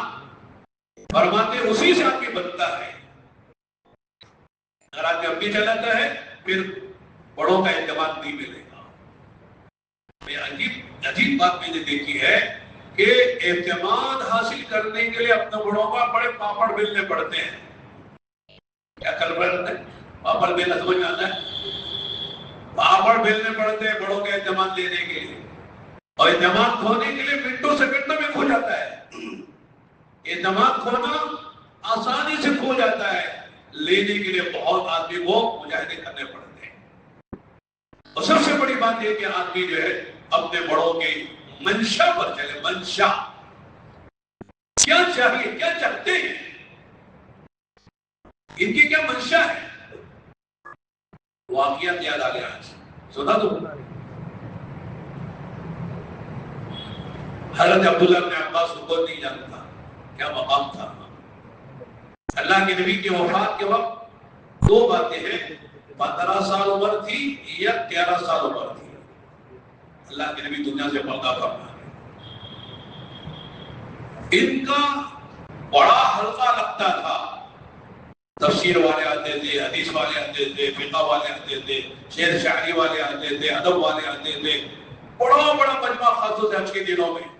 اور طائف میں ان کا گھر تھا, ان کی مسجد بنی ہوئی, وہی ان کی قبر بھی ہے. پوری دنیا سے لوگ آتے تھے. ایک مرتبہ موج میں آ کے کہنے لگے, او میرے تلامذہ طلبہ, آپ جو یہ منظر دیکھ رہے ہو, پوری دنیا میرے سے آ رہی ہے, استفادہ کر رہی ہے, اس کے پیچھے نبی کی دعا ہے. کیا ہے بولو؟ نبی کی دعا ہے. پھر اپنا قصہ سنایا. ایک مرتبہ میں اللہ کے نبی کے گھر, حضرت میمونہ جو ان کی خالہ تھی, گھر میں تھا. اللہ کے نبی بھی تھے, چاش کا وقت تھا. اللہ کے بیٹھے ہوئے تھے, بیٹھے اچانک آپ گھر سے نکل گئے. آپ جب گئے کسی نے بلایا بھی نہیں تھا, نماز کا بھی وقت نہیں تھا, گھر والوں نے بھی کوئی کام دے کے نہیں بھیجا, اچانک آپ اٹھ کر چلے گئے. عبداللہ بن عباس اس وقت ان کی عمر ہوگی 12 سال 11 سال. تو کہتے ہیں میں سوچنے لگا کہ اللہ کے نبی اچانک کیوں چلے گئے. جب وہ یہ بات ہوتی ہے سوچنے کی, کسی نے بلایا بھی نہیں, نماز کا بھی وقت نہیں ہے, گھر والوں نے بھی کوئی کام نہیں دیا ہے, اچانک اب چلے گئے. تو سمجھ گئے کہ اللہ کے نبی اس وقت جو ہے قضاء حاجت کے لیے گئے. کس کے لیے گئے؟ پہلے زمانے میں نہیں تھا نا وہ کیا اٹیچ باتھ روم, کھانا بھی وہی, سونا بھی وہی, بالغ ہونا بھی وہی. کھیت الخلا ہوتا تھا، بیت الخلا نہیں، کھیت الخلا، وہاں جاتے تھے، اور جہاں کوئی آڑ ہوتی تھی، کوئی نشیبی جگہ ہوتی تھی، فارغ ہوتے تھے. تو حضرت عبداللہ بن عباس فرماتے ہیں کہ میں نے سوچا اس وقت اگر کوئی وجہ نہیں ہے اللہ کے نبی ضرورت سے فارغ ہونے کے لیے گئے. اندازہ صحیح نکلا. پھر سوچا کہ اس وقت میں اللہ کے نبی کی کیا خدمت کر سکتا ہوں، اللہ کے نبی کی اس وقت کیا ضرورت ہے. تو وہ سوچنے کی بات ہے. آپ بھی سوچتے کہ ہمارے بڑوں کی کیا ضرورت ہے، بڑوں کی کیا منشا ہے، کیا چاہتے ہیں اس وقت. تو سمجھ گئے کہ اس وقت اللہ کے نبی کو پانی کی ضرورت ہے، اس لیے کہ آپ استنجا سے فارغ بھی ہوتے ہیں، وضو بھی کرتے ہیں. تو کہتے ہیں کہ ایک لوٹے میں پانی لے کر میں پیچھے پیچھے گیا، اللہ کے نبی آڑ میں بیٹھ کر اپنے فارغ ہوئے. میں نے پانی ایسی جگہ رکھ دیا جہاں سے پانی نظر آئے، اور میں ادھر اوٹ میں آ کے کھڑا ہو گیا. اللہ کے وسلم فارغ ہوئے اور دیکھا پانی رکھا ہوا ہے، تو دیکھا عبداللہ ادھر کھڑے ہوئے. پوچھا عبداللہ تم نے رکھا ہے، یہ پانی کون لایا؟ کہا میں لایا. کس نے کہا تم سے؟ کسی نے نہیں کہا. میں نے سوچا کہ آپ گئے ہیں، آپ اس پر آپ کی ضرورت جو پانی ہوگی، اس لیے میں نے پانی لا کر رکھ دیا ہے تاکہ آپ استعمال کر پائیں، اب وہ زحمت نہ. یہ ایک بات ہوتی ہے سمجھنا، اور دوسرا ہوتا ہے اس کو کرنا. لوگ سمجھتے کرتے نہیں. سمجھنا کافی نہیں ہے، کرنا بھی ہے. کہتے ہیں کہ سمجھ کر پانی بچہ لے کر آیا. اللہ کے نبی نے وضو کیا. کہتے ہیں وضو کر کے آپ نے ہاتھ اٹھایا. علماء لکھتے ہیں کہ اللہ کے نبی فوج میں تھے، فوج میں. عبداللہ بولو کیا مانگو تم سے اللہ کے لیے، تم سے اللہ کے لیے کیا مانگو. علماء فرماتے ہیں اگر ہم ہوتے تو کہتے کہ امریکہ کا ویزا مل گیا تو اچھا ہے. اس زمانے میں ہوتے ہیں یہ کار نہیں ہے تو کار مل جائے، بلڈنگ نہیں تو بلڈنگ مل جائے، شادی نہیں تو شادی ہو جائے، کوئی بھی ایسی چیز مانگتے ہیں. لیکن کیا اللہ اکبر، اللہ کو سے کام لینا تھا. کیا کہا؟ اللہ کے نبی بس دعا کر دیجئے اللہ مجھے قرآن کا علم دے دے، قرآن کا فہم اور علم دے دے. اللہ کے نبی نے ہاتھ اٹھے ہوئے ہاتھوں سے دعا مانگی. کیا کہا؟ اللہم علمہ الکتاب وقیہ سوء الحساب. انہوں نے ایک مانگا، حضور نے دو دعا دی. اے اللہ اس بچے کو قرآن کا علم عطا فرما، قرآن کا فہم عطا فرما، اور قیامت کے حساب کی سختی سے بچا لے. وقیہ سوء الحساب، برے حساب نہیں، حساب کی سختی سے قیامت کی بچا لے. یہ دعا تھی. لیکن حضرت عبداللہ بن عباس نے یہاں تک کہا کہ کیا کہا کہ میرے اس جو تم دیکھ رہے ہو، جو اللہ نے مجھے علم عطا فرمایا، مقام عطا فرمایا، اس کے پیچھے نبی کی دعا ہے. لیکن آگے ہم کہتے ہیں نبی کی دعا کے پیچھے بھی تو کچھ تھا نا.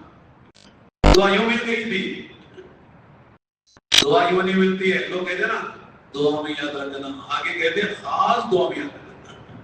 لیکن تو خاص دعا کیوں رکھے گی میں آپ کو؟ ویسے سرخط کے پر لگے ہوئے آپ کو کیا کمال کیا آپ نے کہ آپ کو خاص دعا میں یاد رکھنا. خاص دعا میں یاد رکھ لے، خاص کام کرنے پڑتے ہیں.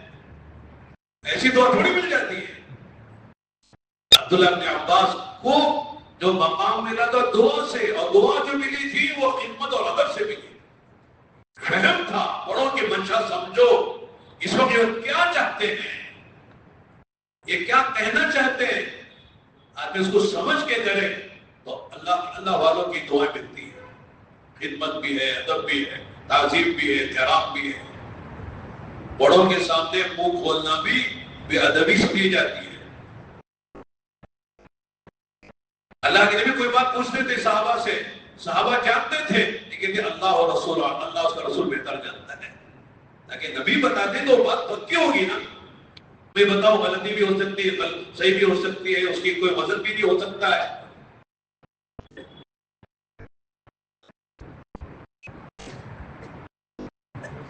التذلل زینت المتعلم. یاد آئے؟ کتنے بھی تو بات ابھی بات شروع نہیں ہوئی ہماری.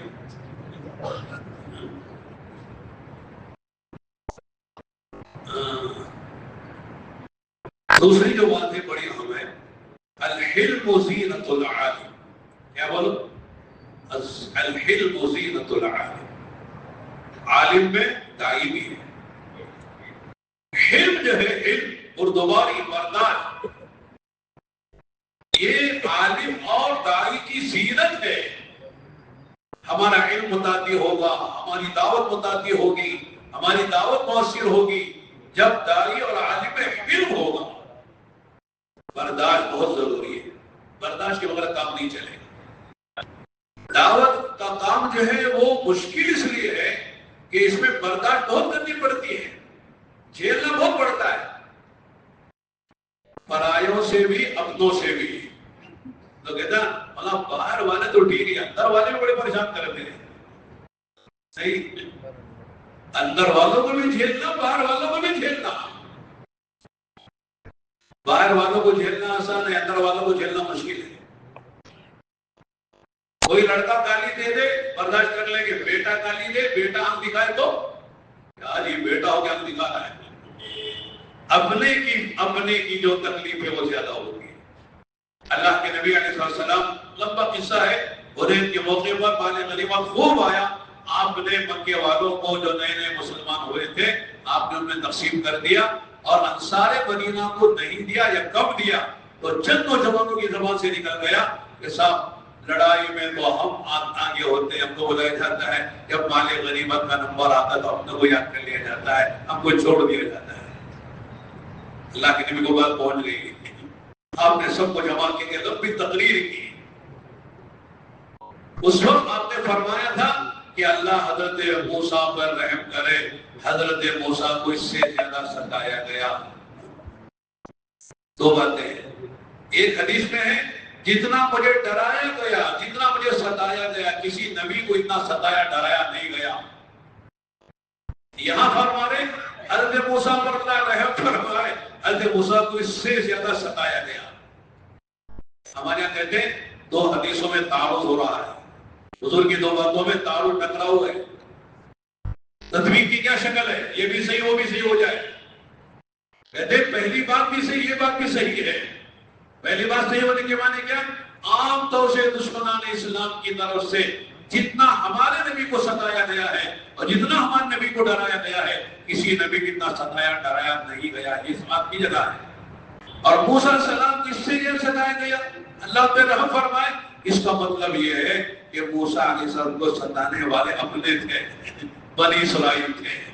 قدم قدم پر کہتے تھے اذهبا انت وربك فقاتلا انا هاهنا. چاہیے آپ آقا خدا ہے لڑتے رہیے، ہم یہاں بیٹھے تماشا دیکھیں گے. جب آپ جیت جائیں گے اور غالب آ جائیں گے ہم مال غنیمت لینے کے لیے آ جائیں گے. پھر بھی کہتے تھے کہ صاحب جو ہے لن نصبر علی طعام واحد، یہ جو من و سلوا کھاتے کھاتے طبیعت دکھتا گئی ہے، ذرا پیاز ہے، لہسن ہے، دال دلیا اتار دیجیے. یعنی قدم قدم پر حضرت موسیٰ علیہ السلام کو ستانے والے فرعون تو تھا اپنی جگہ، لیکن بنی اسرائیل جو آپ کے ساتھ تھے ایمان والے انہوں نے ستایا ہے. تو آپ نے فرمایا کہ اپنوں نے تمہاری اس بات سے جتنی مجھے تکلیف ہوئی ہے، اس طرح حضرت علیہ السلام کو بنی اسرائیل نے بہت ستایا ہے. اللہ پہ رحم فرمائے. تو میں کہہ رہا اپنوں کی تکلیف زیادہ ہوتی ہے، اسے بھی جھیلنا ہے، اسے بھی برداشت کرنا ہے. حضرت جی رحمت اللہ علیہ سے کسی نے پوچھا حضرت یہ مخالفت کب تک جھیلنی ہے؟ کہتے جب تک زندگی ہے. اور سر میں درد کب تک جھیلنا؟ جب تک سر ہے. جب تک سر ہے درد سر رہے گا، جھیلنا ہے. سر کاٹ کے تو نہیں پھینک سکتے کہ سر میں درد آ گیا ہے. دعوت کے کام پہ میرا دوستو علم بہت ضروری. برداشت، دوسروں کو آگے بڑھانا، خود پیچھے رہنا. کوئی ہماری عزت نہیں کر رہا ہم اس کی عزت کریں گے. کوئی ہم کو مقام نہیں کر ہم اس کو مقام دیں گے. یہ نہیں کہ وہ مقام دے ہم مقام دیں گے تو ہماری عزت ہم اس کی عزت کریں گے. کہ نہیں، یہاں عزت کروانا نہیں عزت کرنا ہے. اکرام کروانا نہیں، اکرام کرنا ہے. وہ ہمیں اللہ سے کم دیتے ہیں. الحلم زینت العالم، علم یہ عالم کی اور جو ہے دائی کی زینت ہے. علم جتنا ہوگا اللہ اسے کام دے گا. حلیم آدمی سب کو جوڑ لیتا ہے. غصے والا ناک میں غصہ ہے. کہتے مولانا بہت بڑے مفتی صاحب ہیں ماشاءاللہ، مفتی اعظم ہیں، لیکن وہ ناک میں غصہ ہے. ان کے پاس کوئی استفتاء لے کے جانا مشکل ہے. ڈاکٹر صاحب انگلینڈ میں ریٹرن ہے، بڑے سرجن ہے، لیکن بات کرنے کا سلیقہ نہیں، ڈھنگ کا بات عجیب کرتے ہیں، غصہ ہو جاتے ہیں. کوئی بات کہو تو بھائی یہ کیوں بیمار ہوئے تم؟ ارے بیمار ہے اس لیے تمہارے پاس آئے ہیں. عبدال قادر ارے بیمار نہیں ہوتی تمہارے پاس آتی کیوں ہے؟ ہم بیمار ہیں، ہم ڈاکٹر اس لیے ہم کے پاس آئے ہوئے ہیں. اب ناراض ہو رہے. بعد اللہ کے بندے ایسے ہوتے ہیں جن کے پاس جا کر آدمی اور اس کی ڈاکٹر کی باتیں سن کر کہتے ہیں آدھی بیماری ہماری ختم ہو گئی. اور بعض ڈاکٹر ہوتے ہیں کہ جو بیماری تھی اور بڑھ جاتی ہے ان کے بعد جاتا ہے. ایسے بھی لوگ ہوتے ہیں. تو دائی کا کمال ہے کہ اس کے پاس وہ بات ایسے انداز سے کرے کہ سامنے والا کیسا واقعی آدمی، واقعی. لقمان کی حضرت لقمان حکیم کی بات بھی کر رہا تھا. انہوں نے پوری زندگی کا نچوڑ اپنے بیٹے کو بتایا ہے آخری عمر میں. پوری اچھلی کے باپ سے زیادہ بچوں کا خیر خواہ کون ہو سکتا ہے؟ ہو سکتا ہے کوئی؟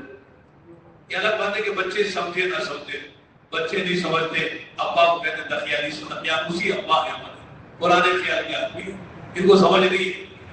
ہمارا دماغ ہو جا، ہمارے دوست جو کہتے ہیں وہ اصل ہے. ابا سے بڑھ کر کوئی اولاد کا خیر خواہ نہیں ہے. تو لقمان حکیم کی جو نصیحتیں ہیں کیا پیار کی باتیں نہیں. یہ کیا بولے ہی منہ میں پانی آتا ہے. عربی سمجھو تو مزہ آتا ہے.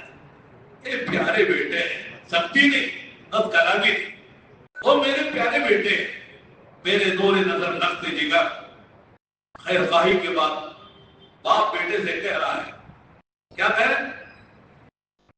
اقیم الصلاۃ، بیٹا نماز قائم کرنا، یہ ذاتی کمال پیدا کرنا. اقیم الصلاۃ، اپنی ذاتی کمال پیدا کرنا. پھر آگے ذاتی کمال پیدا کر لینا کافی نہیں ہے، دوسروں کو بھی کمال بنانا ضروری ہے. اس کے لیے کیا کرنا ہے؟ وَأْمُرْ بِالْمَعْرُوفِ وَانْهَ عَنِ الْمُنکَرِ. یہ دو باتیں کرو. کیا؟ لوگوں کو بھلائی کی طرف لاؤ، برائی سے بچاؤ. پھر آگے کیا کہا؟ وَاصْبِرْ عَلَىٰ مَا أَصَابَكَ. امر بالمعروف نہی عن المنکر میں حالات آئیں گے. لوگ جو ہے پوچھ چڑھائیں گے، تمہاری بات قبول نہیں کریں گے، ملامت کریں گے، گالیاں دیں گے، ساحر کہیں گے اور کاہن کہیں گے، جادوگر پتہ نہیں کیا کیا القاب سے نوازیں گے. لیکن صبر کرنا، صبر کے بغیر دعوت کا کام نہیں ہوتا ہے. صبر بہت اہم شرط ہے دعوت کے لیے، دائی کے لیے. وَاصْبِرْ عَلَىٰ مَا أَصَابَكَ.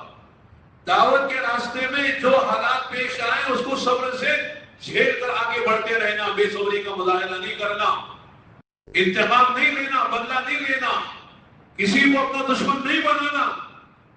سب کے ساتھ خیر خواہی کے ساتھ آپ دعوت کے کام کو لے کے چلنا. إِنَّ ذَلِكَ مِنْ عَزْمِ الْأُمُورِ. عجیب بات ہے یہ جو صبر والی بات ہے نا، یہ عظیمت کے کاموں میں بڑا اہم کام ہے.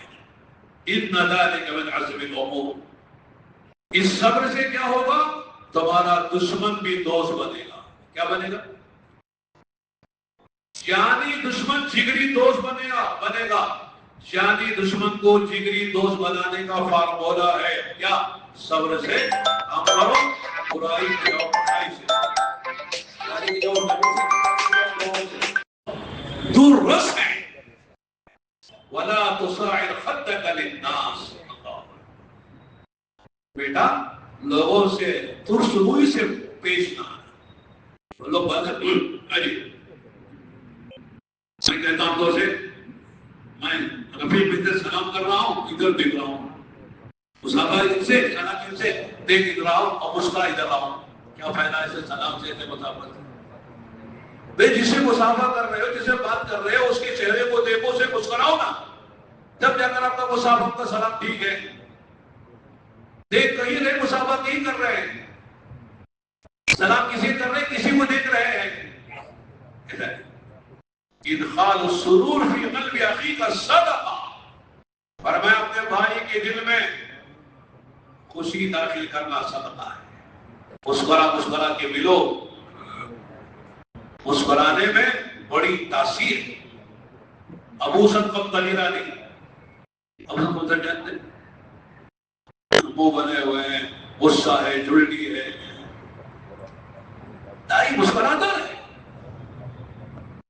رونا رات میں ہے، دن میں مسکرانا ہے۔ سب کے سامنے رونا نہیں ہے، رونا تنہائیوں میں، خلوتوں میں، مسکرانا جلوتوں میں، لوگوں کے سامنے مسکراتے رہے۔ لگتا ہے کہ کوئی غمی نہیں ہے، ایسا مسکرا رہے۔ خلوت دینے کو تو پتا چلتا ہے کہ ان کا حال دل کا کیا، دل جلا ہوا ہے۔ وَلَا تُصَعِرْ خَدَّكَ لِلنَّاسِ، اپنے چہرے کو لوگوں کے سامنے ترسروئی کے ساتھ پیش نہ آنا، چہرہ نہ موڑنا۔ تمہارے دیکھنے سے اور تمہارے لوگوں سے ملنے سے پتا یہ نہ ہو کہ صاحب لوگ سب کتنا متکبر انسان ہے۔ اللہ کو تکبر پسند نہیں ہے، تواضع پسند ہے، بڑائی پسند نہیں ہے۔ دعوت عبودیت کی ہے، دعوت عبادت کی ہے۔ ہمارے سب سے پہلے اس بات سے پہلے نفی ہے، پہلے نفی کرو پھر اس بات کرو۔ لا الہ الا اللہ نفی ہے کہ نہیں؟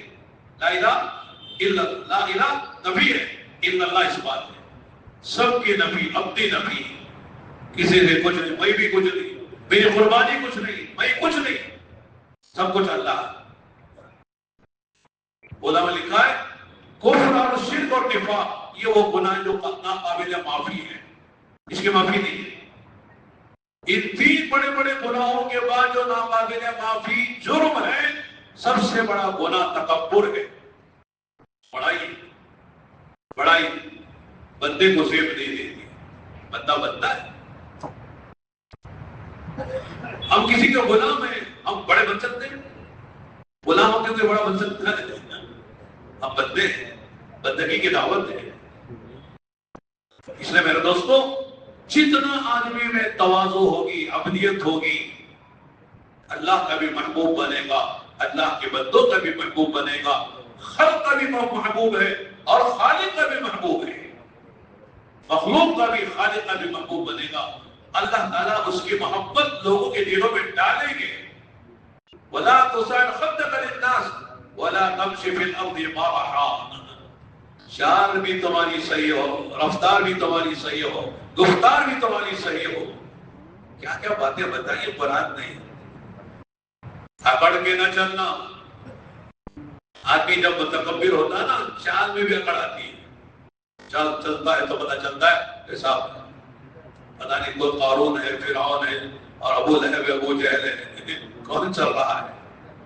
چال بھی بندگی کی ہونی چاہیے۔ قرآن میں رحمان کے بندوں کی صفات بیان کرتے ہوئے یہ بات سب سے پہلے فرمائی، وَعِبَادُ الرَّحْمَنِ الَّذِينَ يَمْشُونَ عَلَى الْأَرْضِ هَوْنًا، رحمان کے بندے جب چلتے ہیں زمین پر تو چال بھی ان کی جو ہے وہ بندگی والی ہوتی ہے، چال میں اکڑ پکڑ نہیں ہوتی۔ چلتے ہیں تو پتہ چلتا ہے کہ بندہ چل رہا ہے، گندا نہیں جا رہا ہے، بندہ جا رہا ہے۔ يَمْشُونَ عَلَى الْأَرْضِ هَوْنًا، اور آگے وَإِذَا خَاطَبَهُمُ الْجَاهِلُونَ قَالُوا سَلَامًا، اگر کوئی نادان کے ذات کا آدمی نادانی کی بات کرتا ہے، السلام علیکم، جانے کوئی بات نہیں، تو سلام کر کے آگے بڑھ جاتے، ادھچتے نہیں، جواب نہیں دیتے، انتخاب نہیں لیتے۔ وَإِذَا خَاطَبَهُمُ الْجَاهِلُونَ قَالُوا، یعنی سلامتی کی بات کر کے سلامتی سے گزر جاتے ہیں، ادھچتے نہیں ہیں، دائی ادھچتا نہیں ہے۔ آپ کے بات آئی نا، اگر کسی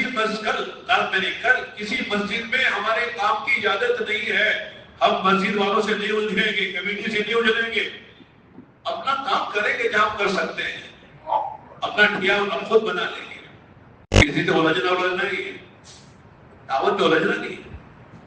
دعوت یوں سمجھیے کہ جیسے پانی بہتا ہوا، اگر کہیں پانی بہنے کے راستے میں کوئی رکاوٹ آ گئی تو پانی لڑتا نہیں اس سے، تو دوسرے سے اپنا جگہ بنا کے چلا جاتا ہے، ہٹو بجا رہا ہوں، لڑتا ہے وہ پانی، جدھر سے اسے جگہ ملتی ہے ادھر سے ادھر سے کیسی جگہ بنا کے آگے ادھر جاتا ہوں۔ تو داعی اس طرح اپنا جگہ بنا کے گزر جاتا ہے۔ اجتماعی کام کرنے نہیں لیں گے انفرادی کریں گے، عمومی کرنے نہیں کہ خصوصی کر لیں گے، بڑی جماعتیں بنا کے کرنے نہیں کہ چھوٹی جماعتیں بنا کے کر لیں گے، یعنی کہیں نہ کہیں سے راستہ نکل آئے گا۔ ابھی جو 2-3 سال گزرے نا کرونا کے، کچھ نہ کرو کرونا میں، تو دعوت کام ہوا کہ نہیں ہوا؟ الحمدللہ ہوا۔ بڑوں نے بتایا جتنا کر سکتے ہو جیسا کر سکتے ہو کرو، الجھو نہ کسی سے، نہ قانون سے الجھنا ہے نہ حکومت سے الجھنا ہے نہ کسی اور سے الجھنا ہے، اپنا کام کرنا ہے۔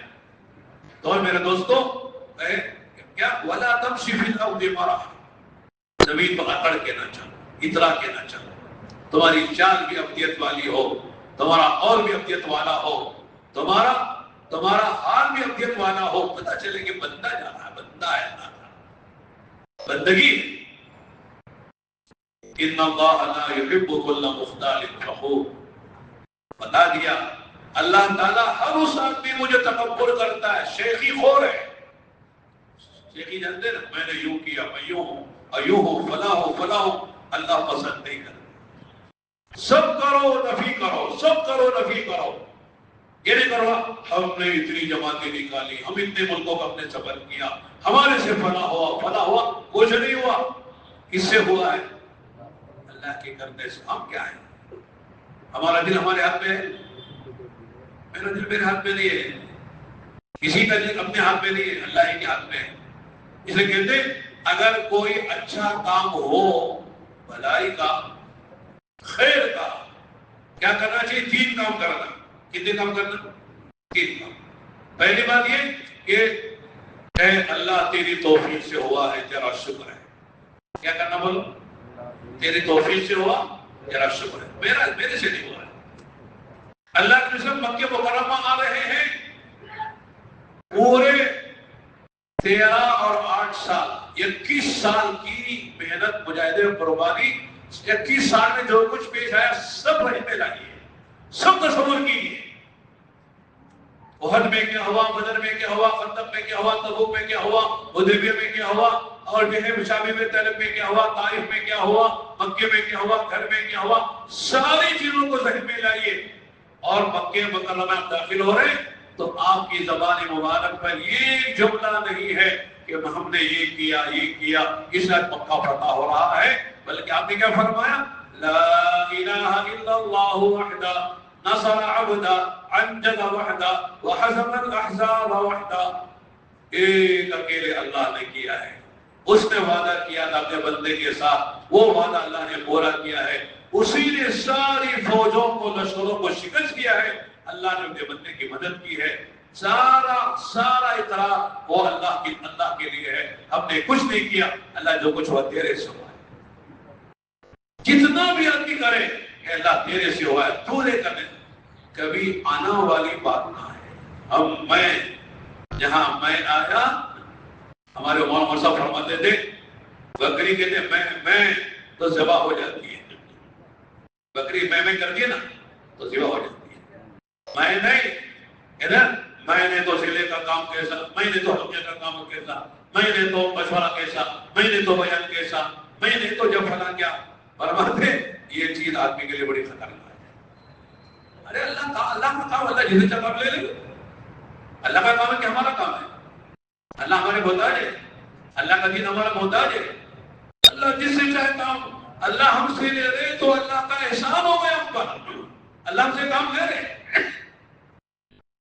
ورنہ دنیا میں مال والے، علم والے، دولت والے، فرصت والے، صحت والے، دماغ والے، قوت والے، ہزاروں لاکھوں درجے ہم سے زیادہ موجود ہیں، ان کے درمیان سے اللہ ہمارا انتخاب کر کے ہم کو توفیق دے رہے ہیں۔ یہ کس کا احسان ہے؟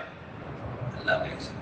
جو بات کی تھی نا میں نے شروع میں، انشکر لی، حکمت کیا ہے؟ میرا شکر ادا کرنا۔ بڑا شکر کیا ہے؟ وہ میرا شکر ادا کرو۔ بندہ سوچے کیا کیا نعمتیں مجھ پر ہیں، ان نعمتوں کو یاد کر کے اللہ آپ تیرا شکر ہے، تیرا احسان ہے، تیرا کرم ہے۔ اور صحیح بات کیا ہے، آدمی کا فکر صحیح ہو اور اس کے تابع عمل سے ہو جائے، بڑی نعمت ہے۔ فکر ہی غلط ہو گیا، آدمی کا فکر ہی غلط ہو گیا، بتانے کہ آدمی کا عمل جو ہے وہ فکر کے تابع ہے، فکر صحیح ہے، عمل صحیح ہے، اور فکر غلط ہو جاتا ہے، عمل غلط ہو جاتا ہے، اور ساری صلاحیتیں آدمی کی غلط فکر پر لگ کر آدمی خود بھی ضائع ہوتا ہے، اپنی تمام صلاحیتوں کو ضائع کرتا ہے، اور آنکھ اس وقت کھلتی ہے جب تلافی کا موقع نہیں رہتا ہے۔ اتنی خوش نصیبی ہے نا کہ صحیح فکر پر لگایا، صحیح صحیح ہے ہمارے اکابر کے ساتھ ہم کو لگایا، اور صحیح سوچ عطا فرمائی، صحیح فکر عطا فرمایا، صحیح رخ پر اللہ نے ہمیں لگایا، تو صحیح جگہ جان مال لگانے کے اللہ نے سعادت نصیب فرمائی، اس سے بڑا اللہ کا کیا احسان ہو سکتا ہے؟ تو یہ کہ اللہ کی توفیق پر اللہ کا شکر ادا کریں گے تو انا پیدا نہیں ہوگی۔ اگر آدمی کا ذہن اللہ کی طرف نہیں جاتا ہے، اللہ کا احسان کی طرف نہیں جاتا، اللہ کی توفیق کی طرف نہیں جاتا، تو انا پیدا ہوتی ہے، اور انا جہاں آئی وہاں فنا آتا ہے۔ انا میں فنا ہے، انا میں فنا ہے۔ اگر انا کو فنا کرو تو پھر زندگی ہے، انا کو فنا کرنا ہے، مٹا دے اپنی ہستی کو اگر کچھ مرتبہ چاہے کہ دانا خاک میں مل کر کیا ہوتا ہے؟ گلو گلزار ہوتا ہے۔ انشکر لی،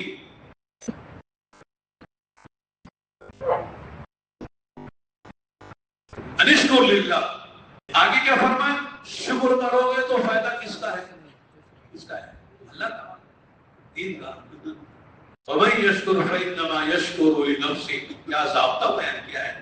جو شکر کرے گا اپنے ذات کے لیے کرے گا، اس کا نفع اسے لوٹے گا، آؤٹ کرائے گا۔ وَمَن يَشْكُرْ فَإِنَّمَا يَشْكُرُ لِنَفْسِهِ، اپنی ذات کے لیے شکر کرے گا، اپنا خود فائدہ اٹھائے گا شکر کا، اللہ کا کوئی فائدہ نہیں۔ وَمَن كَفَرَ فَإِنَّ اللَّهَ غَنِيٌّ حَمِيدٌ، کیا شان ہے استغنا والی کہ جو ناشکری کرے، کفران نعمت کرے۔ اللہ فرماتے ہیں اللہ غنی حمید، اللہ بڑے بے نیاز ہے، اور اللہ کی حمد تو ہو ہی رہی ہے۔ وَإِن مِّن شَيْءٍ إِلَّا يُسَبِّحُ بِحَمْدِهِ وَلَٰكِن لَّا تَفْقَهُونَ تَسْبِيحَهُ، دنیا میں کوئی چیز ایسی نہیں ہے جو اللہ کی حمد نہ کر رہی ہو، اللہ کی تعریف نہ کر۔ اللہ حمید بھی ہے، مجید بھی ہے، مجد بھی اللہ کی ہے، حمد بھی اللہ کی ہے۔ تم نہیں کرتے تو تمہارا نقصان ہے، اللہ کا کیا نقصان ہے؟ دوسری چیز ہے کہ عمل کا ہو جانا کافی نہیں ہے، عمل کا قبول ہونا اصل ہے۔ نہیں، عمل ہو گیا کافی ہے، عمل قبول ہونا چاہیے۔ بڑے سے بڑا عمل ہو قبول نہیں ہے، کچھ نہ ہوا، چھوٹے سے چھوٹا عمل ہے قبول ہو گیا، سب کچھ ہو گیا۔ علماء لکھا ہے حضرت ابراہیم اسماعیل علیہ السلام بیت اللہ کی تعمیر کر کے فارغ ہو رہے تو کیا دعا مانگ رہے؟ ربنا تقبل منا انك انت السميع العليم۔ یہ خلیل اللہ ہے، یہ ذبیح اللہ ہے، حکم خداوندی سے بیت اللہ کی تعمیر ہو رہی ہے، اور دعا کیا کر رہے ہیں؟ اے اللہ، ہمارا کوئی کمال نہیں ہے، تیری توفیق سے ہم نے تیرا گھر بنایا ہے، اے اللہ اس کو قبول فرما لے، تقبل منا، اے اللہ ہمارے عمل کو قبول کر لے، انک انت السمیع العلیم، ہم جو کہہ رہے ہیں تو اسے سن رہا ہے، ہم جو کہہ رہے سے سن رہا ہے، اور جو کر رہے ہیں اسے تو جانتا ہے، ہمارے قول سے ہمارے عمل سے اے اللہ تو خوب واقف ہے۔ قبولیت کی دعا، اور قبول کس سے کرتے ہیں یہ بھی سمجھنا ہے، مخلصین سے قبول کرتے ہیں۔ جو آدمی عمل کرے کس کے لیے؟ اللہ کے لیے، کوئی چاہت نہیں ہے، کوئی غرض نہیں ہے، کوئی وجہ عمل نہیں ہے۔ وجہ عمل کیا ہے؟ رضا الہی، اللہ کی خوشنودی، اللہ کو راضی کرنے کا جذبہ، اور کوئی جذبہ نہیں۔ نہ کسی کی تعریف چاہتے ہیں، نہ کسی کی واہ واہ چاہتے ہیں، نہ کسی کا کوئی آدمی ہمارا ہماری خوشامد کرے، ہم کو جو تعریف کرے، کچھ نہیں. دو لفظوں میں کہہ سکتے ہیں، نہ مال چاہتے ہیں نہ مقام چاہتے ہیں. کیا بولو؟ نہ مال چاہتے ہیں نہ مقام چاہتے ہیں، کچھ نہیں. دونوں بات، یہ دو لفظوں میں سب آ گیا. دنیا کو کوئی مال نہیں چاہتے اور دنیا کو کوئی مقام نہیں چاہتے، بس اللہ راضی ہو جائے، یہ ہماری نیت ہے، ہماری غرض ہے. جو بھی ہم کر رہے ہیں سمجھ لو ایسوں سے اللہ اپنے دین کا کام بھی دیتے ہیں اور ان کے عمل کو اللہ قبول کرتے ہیں. ان کے ہاتھوں خدا دنیا میں ہدایت کو عام فرماتے ہیں. المخلصون هم مصابیح الہدی، اور بار بار سنتے ہیں نا ہم لوگ. مخلصین جو ہے وہ کیا ہے؟ بولو، ہدایت کا چراغ. ہدایت کا چراغ کون ہے؟ مخلصین ہے. اخلاص جس درجے ہوگا اس درجے اللہ ہدایت کا کام لے گے. چراغ سے چراغ چلتا چلا جائے. یہ بہت مشکل بھی ہوتا ہے. ذرا بیان کرنے کے بعد یہ چاہتا ہے لوگوں سے پوچھو کیسا رہا بیان، تعریف کرے تو ماشاءاللہ کیا بیان، سب تعریف کر رہے ہیں. اگر کسی نے کوئی بتایا بھی کہ فلاں جگہ ذرا آپ سے چوک ہوئی ہے، تو کیا سمجھتا ہے؟ تیرا دماغ کی پیتی پیتی کا شوربہ، میری بات اتنی اونچی ہے کہ تم جیسے لوگوں کو سمجھ میں بھی نہیں آتی ہے. ماننے کے بجائے منواتا ہے، ماننے کی تیار نہیں ہے. آپ نے بارہ سنا، اپنے بارہ میں نے بھی عرض کیا ہے کہ حضرت عمر نے موقع پہ لوگوں سے کہا تھا جمعے میں یا کسی خطبے میں کہ لوگوں اپنی عورتوں کا مہر زیادہ نہ کرنا. زیادہ مانگو گے میں اس کو زیادتی کو لے کر بیت المال میں داخل کر دوں گا. ایک بیان کیا، مصلحت کوئی تھی ہوگی، بیان کر کے چلے باہر آ گئے، راستے میں عورت کھڑی ہو گئی. عمر آپ کی بات مانے تو قرآن کی بات مانے. وہی بات، وقف عند کتاب اللہ، اللہ کی کتاب. کیا ہو گیا؟ میں نے جو بات کی قرآن کی بات خلاف کیا میں نے. قرآن میں اللہ تعالیٰ سورہ نساء میں اور 5ویں پارے کے آخر میں اللہ فرماتے ہیں اگر تم نے عورتوں کو مہر دیا ہے ڈھیر کا ڈھیر، قطع کا لگا تھا، قطع کے میں نے ڈھیر کا ڈھیر مہر دیا ہے، اور اگر عورتوں کو طلاق خلا دے کے رخصت کر رہے ہو اس مہر میں سے نہ لینا، واپس نہ لینا. قرآن تو کہہ رہا ڈھیر کا ڈھیر دیا ہے تو واپس نہ لینا. اس کا مطلب ڈھیر کا ڈھیر دے سکتے ہیں، تبھی تو واپس لینے کو منع کرتے ہیں. قرآن سے تو پتا چل رہا کہ ڈھیر کا ڈھیر دے سکتے ہیں اور آپ زیادہ دینے کو منع کر رہے ہیں. کیا تھے لوگ! اللہ فوراً کہا ماں تمہاری بات صحیح ہے. فوراً واپس آئے مسجد میں.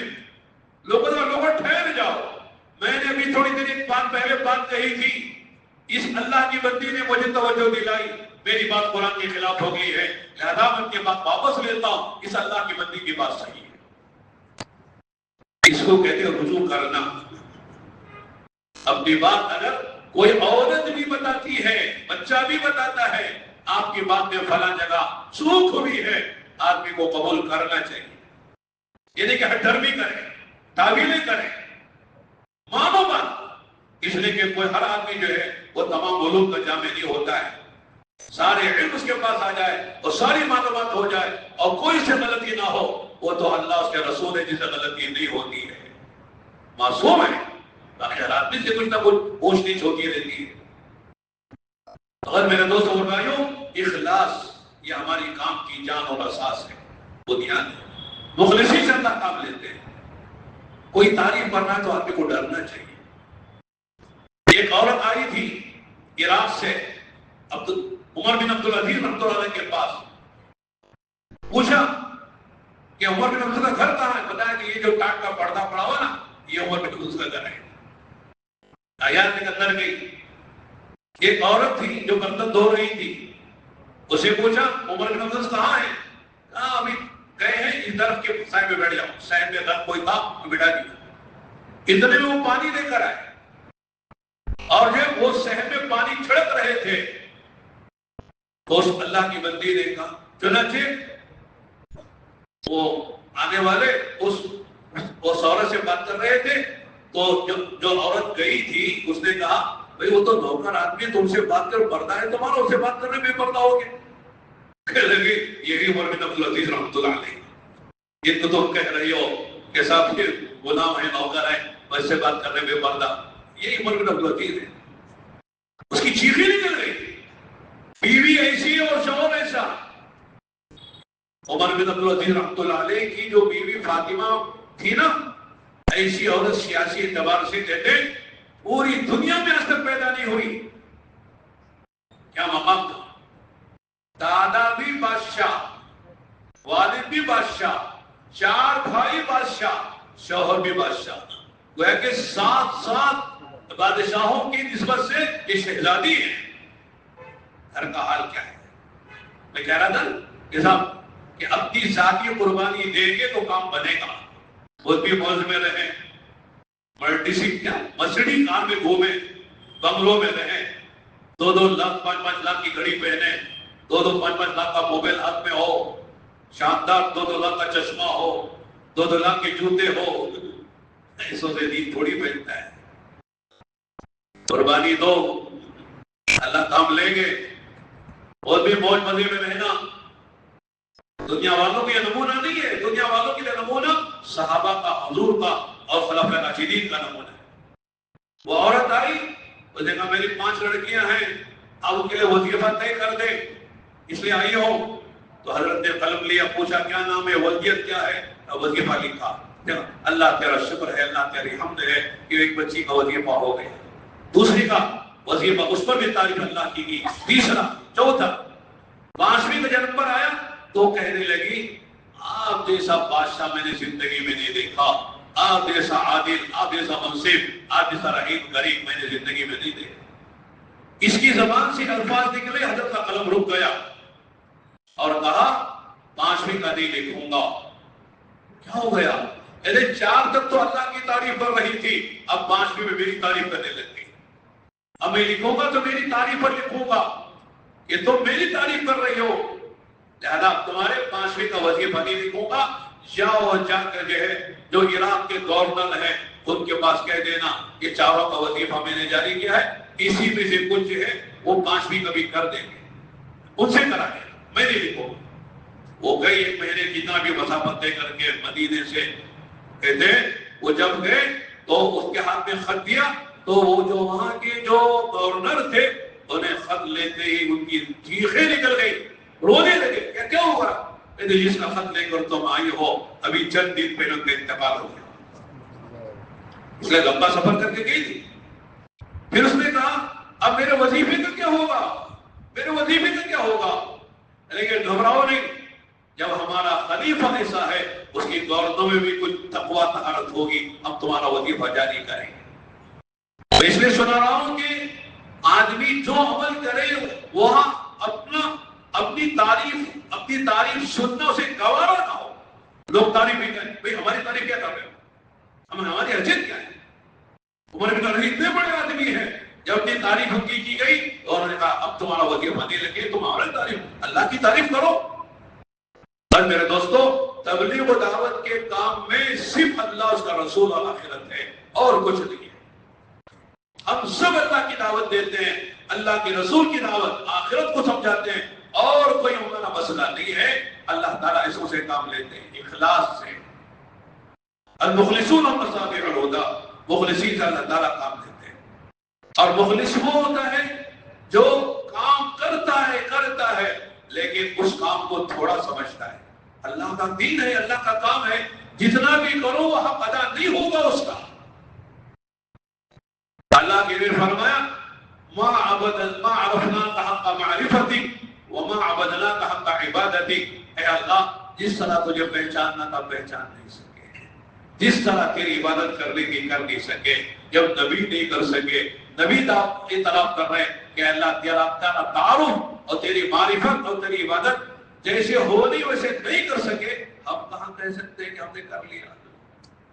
4 مہینے لگا لیے تو کر لیا، ایک آدھ مرتبہ 4 مہینے بیرون میں چلے گئے تو کر لیا۔ تو میرے دوستو، بس خلاصہ یہی ہے کہ اللہ کی اس توفیق پر اللہ کا شکر ادا کرے، اور شکر میں یہ بات بھی ہے کہ آدمی جہاں ہے اس سے آگے بڑھے، جہاں ہے قناعت نہ کرے۔ دنیا میں قناعت مطلوب ہے، ہونا چاہیے، اسی میں راحت ہے، اسے بھی ترقی ہے، لیکن دین کے معاملے میں قناعت نہیں ہے. بس بھائی بہت کر لیا، اب ذرا آرام کریں. دنیا کے جو کیا کہتے ہیں حکومت کی جو عہدے ہیں وہاں ریٹائرمنٹ ہے، ریٹائر ہوتا آدمی. دین میں ریٹائرمنٹ ہے، سب ریٹائر ہو گئے، کوئی نکال دعوت میں نہیں چلیں گے، یہ اب نہیں ہے، یہ کام کے قابل نہیں ہے. ابھی ملک کا جوڑ ہوا تھا تو مولانا ابراہیم صاحب دامت برکاتہم وہ مہاراشٹر کا اجتماع بھی تھا دوسرے دن شبہ جمعرات. تو مولانا کو مشورے والے بول رہے تھے کہ آپ ہی تشریف لائیں. مولانا کہہ رہے تھے بھائی اب ہم کمزور ہو گئے، بوڑھے ہو گئے، ہماری ہمت نہیں ہو رہی. بولتے ہیں پھر جب لوگ سرا کر تو فون بھی کر لیتے ہیں حضرت گئے. تو جب یہ کہا تو مولانا ہمارے فاروق نے ایک جملہ کہا. وہ بڑے بڑے لوگوں سے بات کر لیتے ہیں، ہم تو سننا بھی ہمیں مشکل ہوتا ہے. تو وہاں فاروق نے یار بے تکلفی سے نہیں، بس وہ ادب کے دائرے میں رہتے ہوئے کہا مولانا تعالیٰ شاہ بخاری رحمۃ اللہ علیہ جب وہاں الیاس صاحب ان کے پاس آئے تھے تو مولانا کو دعوت دی. تو وہاں تعالیٰ شاہ بخاری تو جانتے ہیں کہ صاحب عشاء کے بعد بیان کرتے شروع کرتے فجر تک بیان کرتے تھے، اور کوئی سوتا نہیں تھا، اگتا بھی نہیں تھا. ایسے ٹی کی بات کر لو، دیکھتے بھی تھے سنتے بھی تھے، اتنا بیان مؤثر تھا. تو اللہ شاہ بخاری رحمۃ اللہ علیہ کو جب حضرت نے دعوت دی تو حضرت اللہ شاہ بخاری رحمۃ اللہ نے کہا کہ مولانا جب ہم کسی کام کے تھے ہم آپ سے ملاقات نہیں ہوئی اور آپ کا کام ہم کو سمجھ میں نہیں آیا، جب ہم کسی کام کے نہیں رہے تو آپ دعوت دے رہے ہیں. تو مولانا اللہ صاحب نے فرمایا جب آپ کام کے ہیں، جب سمجھ رہے تھے اس وقت آپ ہمارے کام کے نہیں تھے، جب آپ سمجھ رہے ہم آپ کے کام کے نہیں، اب آپ ہمارے کام کے ہوئے. سمجھ میں آیا؟ جب آپ یہ سمجھ رہے تھے کہ ہم کسی کام کے ہیں اس وقت ہمارے کام کے نہیں، اب آپ سمجھ رہے کہ ہم کسی کام کے نہیں ہیں تو آپ ہمارے کام کے ہوئے ہیں.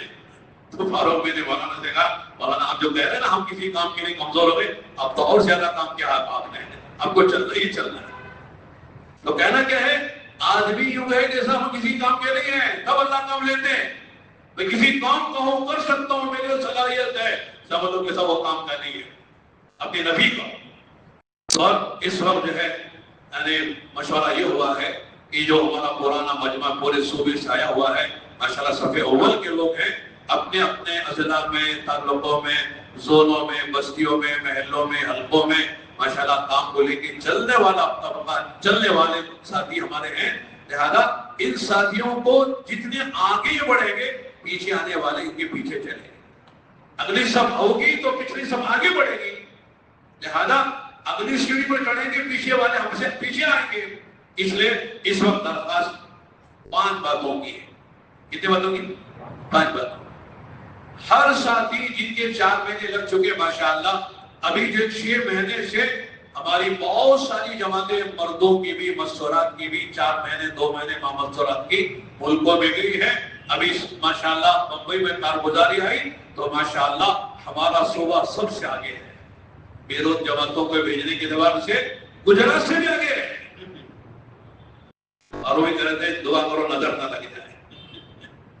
نظر بھی لگتی ہے، العین حق، نظر لگتی ہے. اللہ کے کرم ہے کہ کافی جماعتیں اس 6 مہینے میں ہماری جماعتیں گئی اور کل کارگزاری میں بات آئی کتنی جماعتیں ہماری جا چکی ہیں مردوں کی مستورات کی، اور ابھی چند مہینوں میں کتنی جماعتیں ہماری تیار ہیں مستورات کی بھی مردوں کی بھی. اور 4 مہینے مردوں کے ساتھ مردوں کی جماعت بیرون کے لیے اور 2 ماہ مستورات یہ بیرون کے لیے. تیسری جو تشکیل ہے وہ مستورات کی چلنے کے اندرون کی جماعت ہے. اندرون میں اب ماشاءاللہ اس وقت جو ہے یعنی اسکول اور کالجوں کو چھٹی ہے، اس وقت بکثرت ہماری جماعتیں مسمع مستورات چلنے کی نکل سکتی ہے اور کافی جماعتیں نکل چکی ہیں اور نکل رہی ہیں. یہ 3 اور 5 چوتھی اور 5ویں ہے کہ رات جو تشکیل ہوئی ماشاءاللہ مغرب کے بیان کے بعد، جس میں اندرون میں 4 مہینے اور چلہ ماشاءاللہ بہت سے ساتھیوں نے ارادہ کر لیا ہے. اس میں کچھ کمی رہ گئی، کچھ ساتھیوں کا بھی نام نہیں آیا. تو یہ 5 باتیں ہیں جو مشورے سے طے ہوئی ہے ہمارے یہ ماشاءاللہ یہ منتخب جو مجمع ہے اس کے سامنے رکھی جائے، درخواست کی جائے۔ اس وقت جو ہے 2 باتیں کے لیے ہم عرض کرتے ہیں۔ پہلی 4 مہینے مردوں کی جماعتیں بیروت میں پوری دنیا میں تقاضے ہیں۔ ابھی جو ہے ماشاءاللہ بمبئی میں جو یعنی جوڑ ہوا ہے پورے ملک کا، اس میں تقریباً 30-35 ملکوں کے تقاضے تھے ہمارے بڑوں کے لیے اجتماعات کے لیے۔ آسٹریلیا ہے، فیجی ہے، نیوزی لینڈ ہے، یو کے ہے، امریکہ ہے، اسی طرح انڈونیشیا ہے، ملیشیا ہے، سنگاپور ہے، تھائیلینڈ ہے اور بہت سارے ملکوں کے تقاضے ماشاءاللہ جماعتیں بنی ہیں، وہ جماعتیں جا رہی ہیں اور تقریباً 30-35 جماعتوں کے ماشاءاللہ قوائم سامنے ان کے رخ طے ہو گئے ہیں الحمدللہ۔ اس میں سب سے زیادہ جماعتیں ہمارے کرناٹک کی جماعتیں ہیں۔